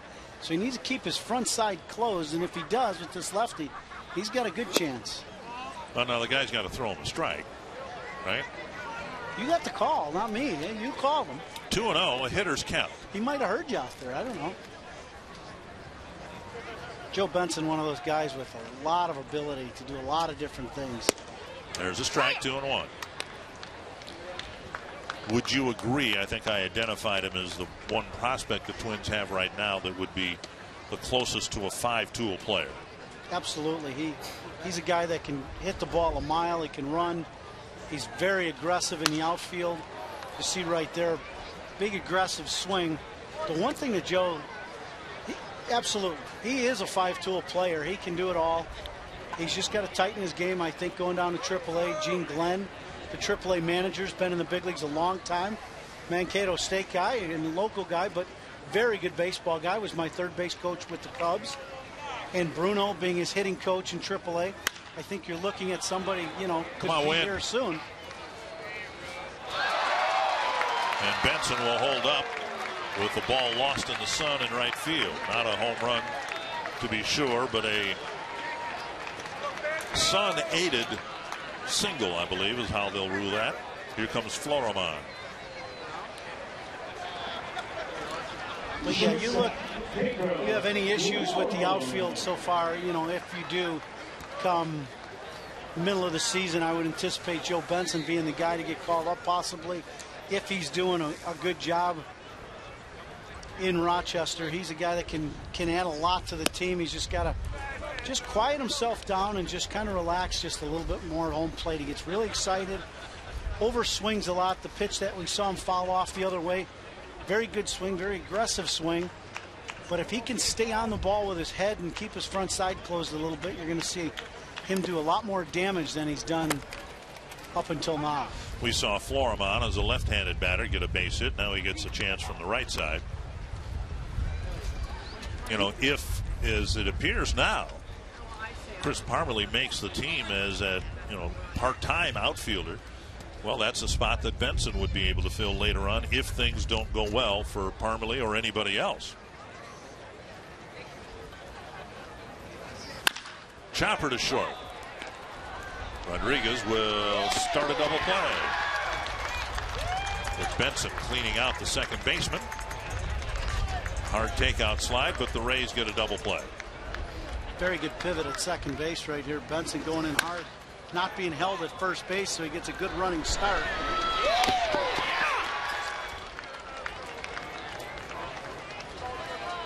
So 2 down, and Drew Butera. I don't think you'll have any issues with Benson being a football player in high school, taking out the second baseman, that's for sure.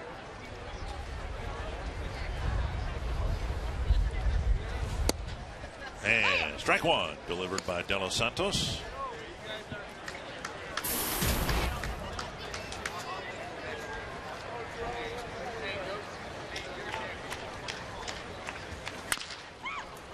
Pounded foul. Steve Little wants nothing to do with that.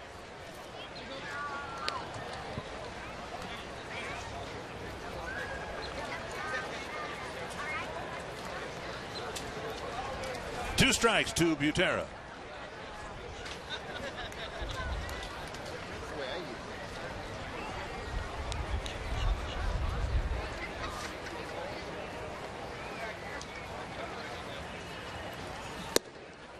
Just missing the inside corner. 1-2.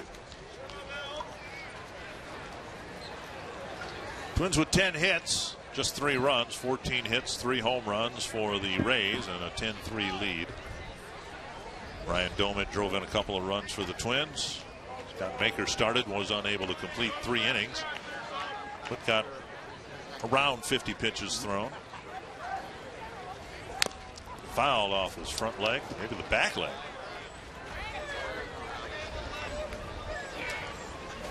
Back on the afternoon, Justin Morneau with another very solid hit, a double to straightaway center field.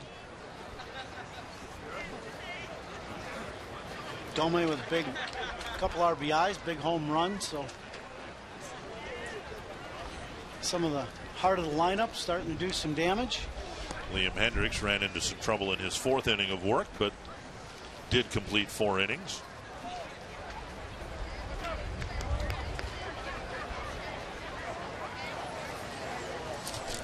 Butera set, and another 1-2 pitch heading his way.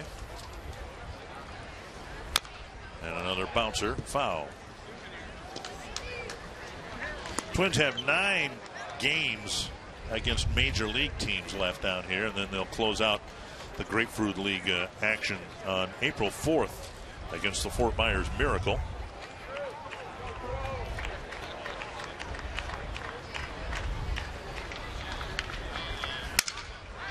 Cracked his bat. So I'm just wondering, in that game with Jake Mauer managing, at least at the start of the game against his brother Joe, whether he might just want to intentionally walk him. Or challenge him. Yeah. Or hit him. Yeah. You don't want to do that, do you? After last year, I'd say probably not. Probably not. Well, they'll probably have some fun with that. Absolutely, I would think so.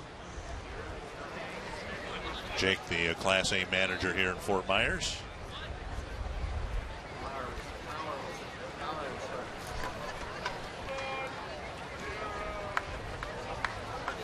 Another 1-2 pitch.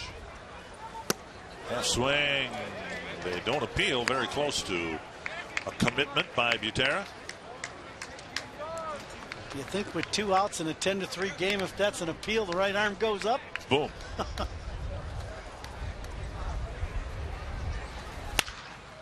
Butera hanging tough.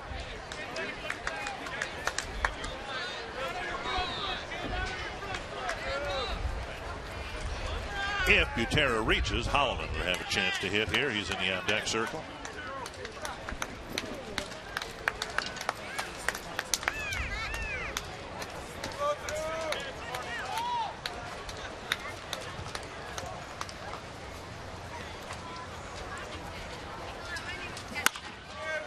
Doink down the right field line. And Butera gets a base hit after a long at bat. Drops a double down the right field line, and Holloman will have his chance. So again, the merits of just fighting some pitches off, maybe fouling a ball off a foot or 2, but keeping your at bat alive, and something good might happen. Yeah, a little inside out swing by Drew, and drop a little 15 love and a little double.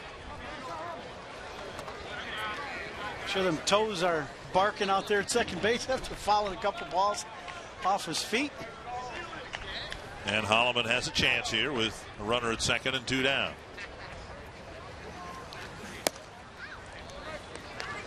Ball 1.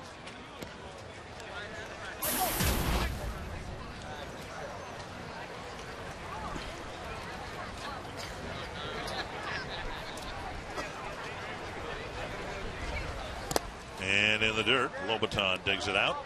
2-0.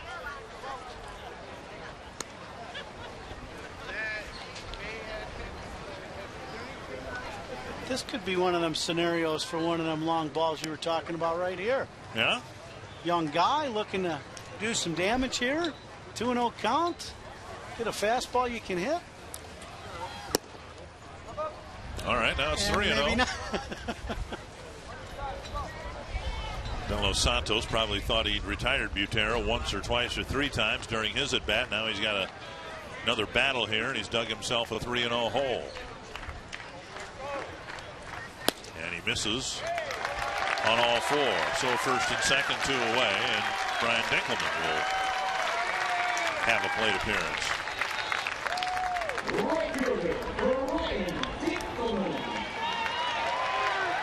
Dinkelman doubled his last time up.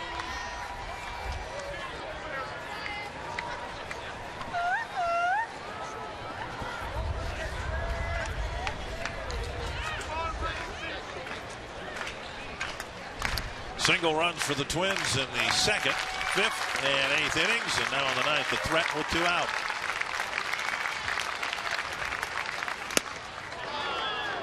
And late on a half swing, 1 strike.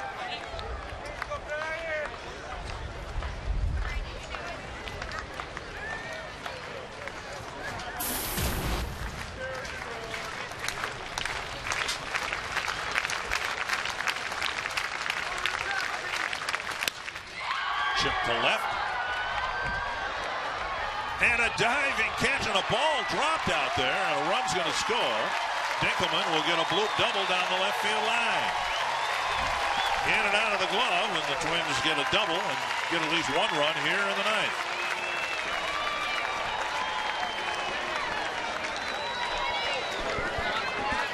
I think everybody having a little trouble seeing the ball off the bat here with the sun setting. And the glare off the stands, and just kind of a late jump, and Twins stay alive. Delos Santos now will face Valencia.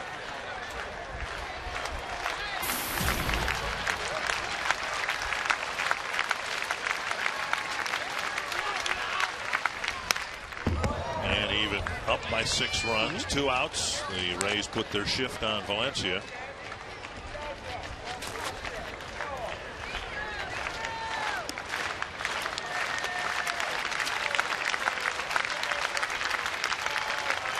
One strike for the Twins' third baseman. And a called strike, 0-2. Valencia hitless in the ball game.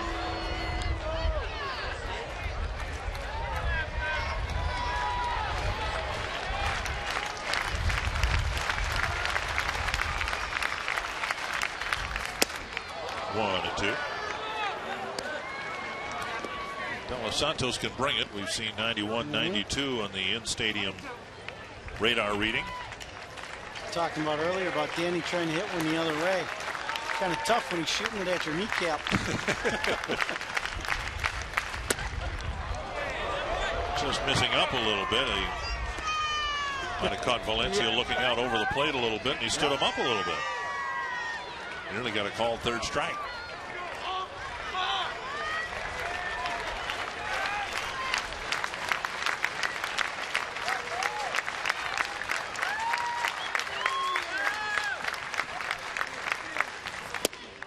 Missing again with a fastball. Fills the count. First base is open. And Hughes is on deck.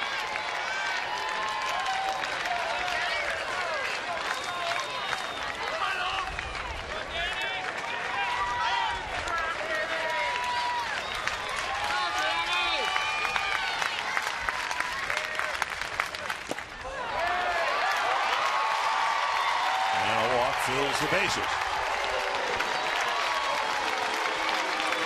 Well, Delos Santos isn't exactly winning many points in the dugout right now. I should say not. So Hughes, who has been the hottest hitter in Florida over the last several days, got a sacrifice fly his only time up today. And he comes up with the bases loaded and 2 away.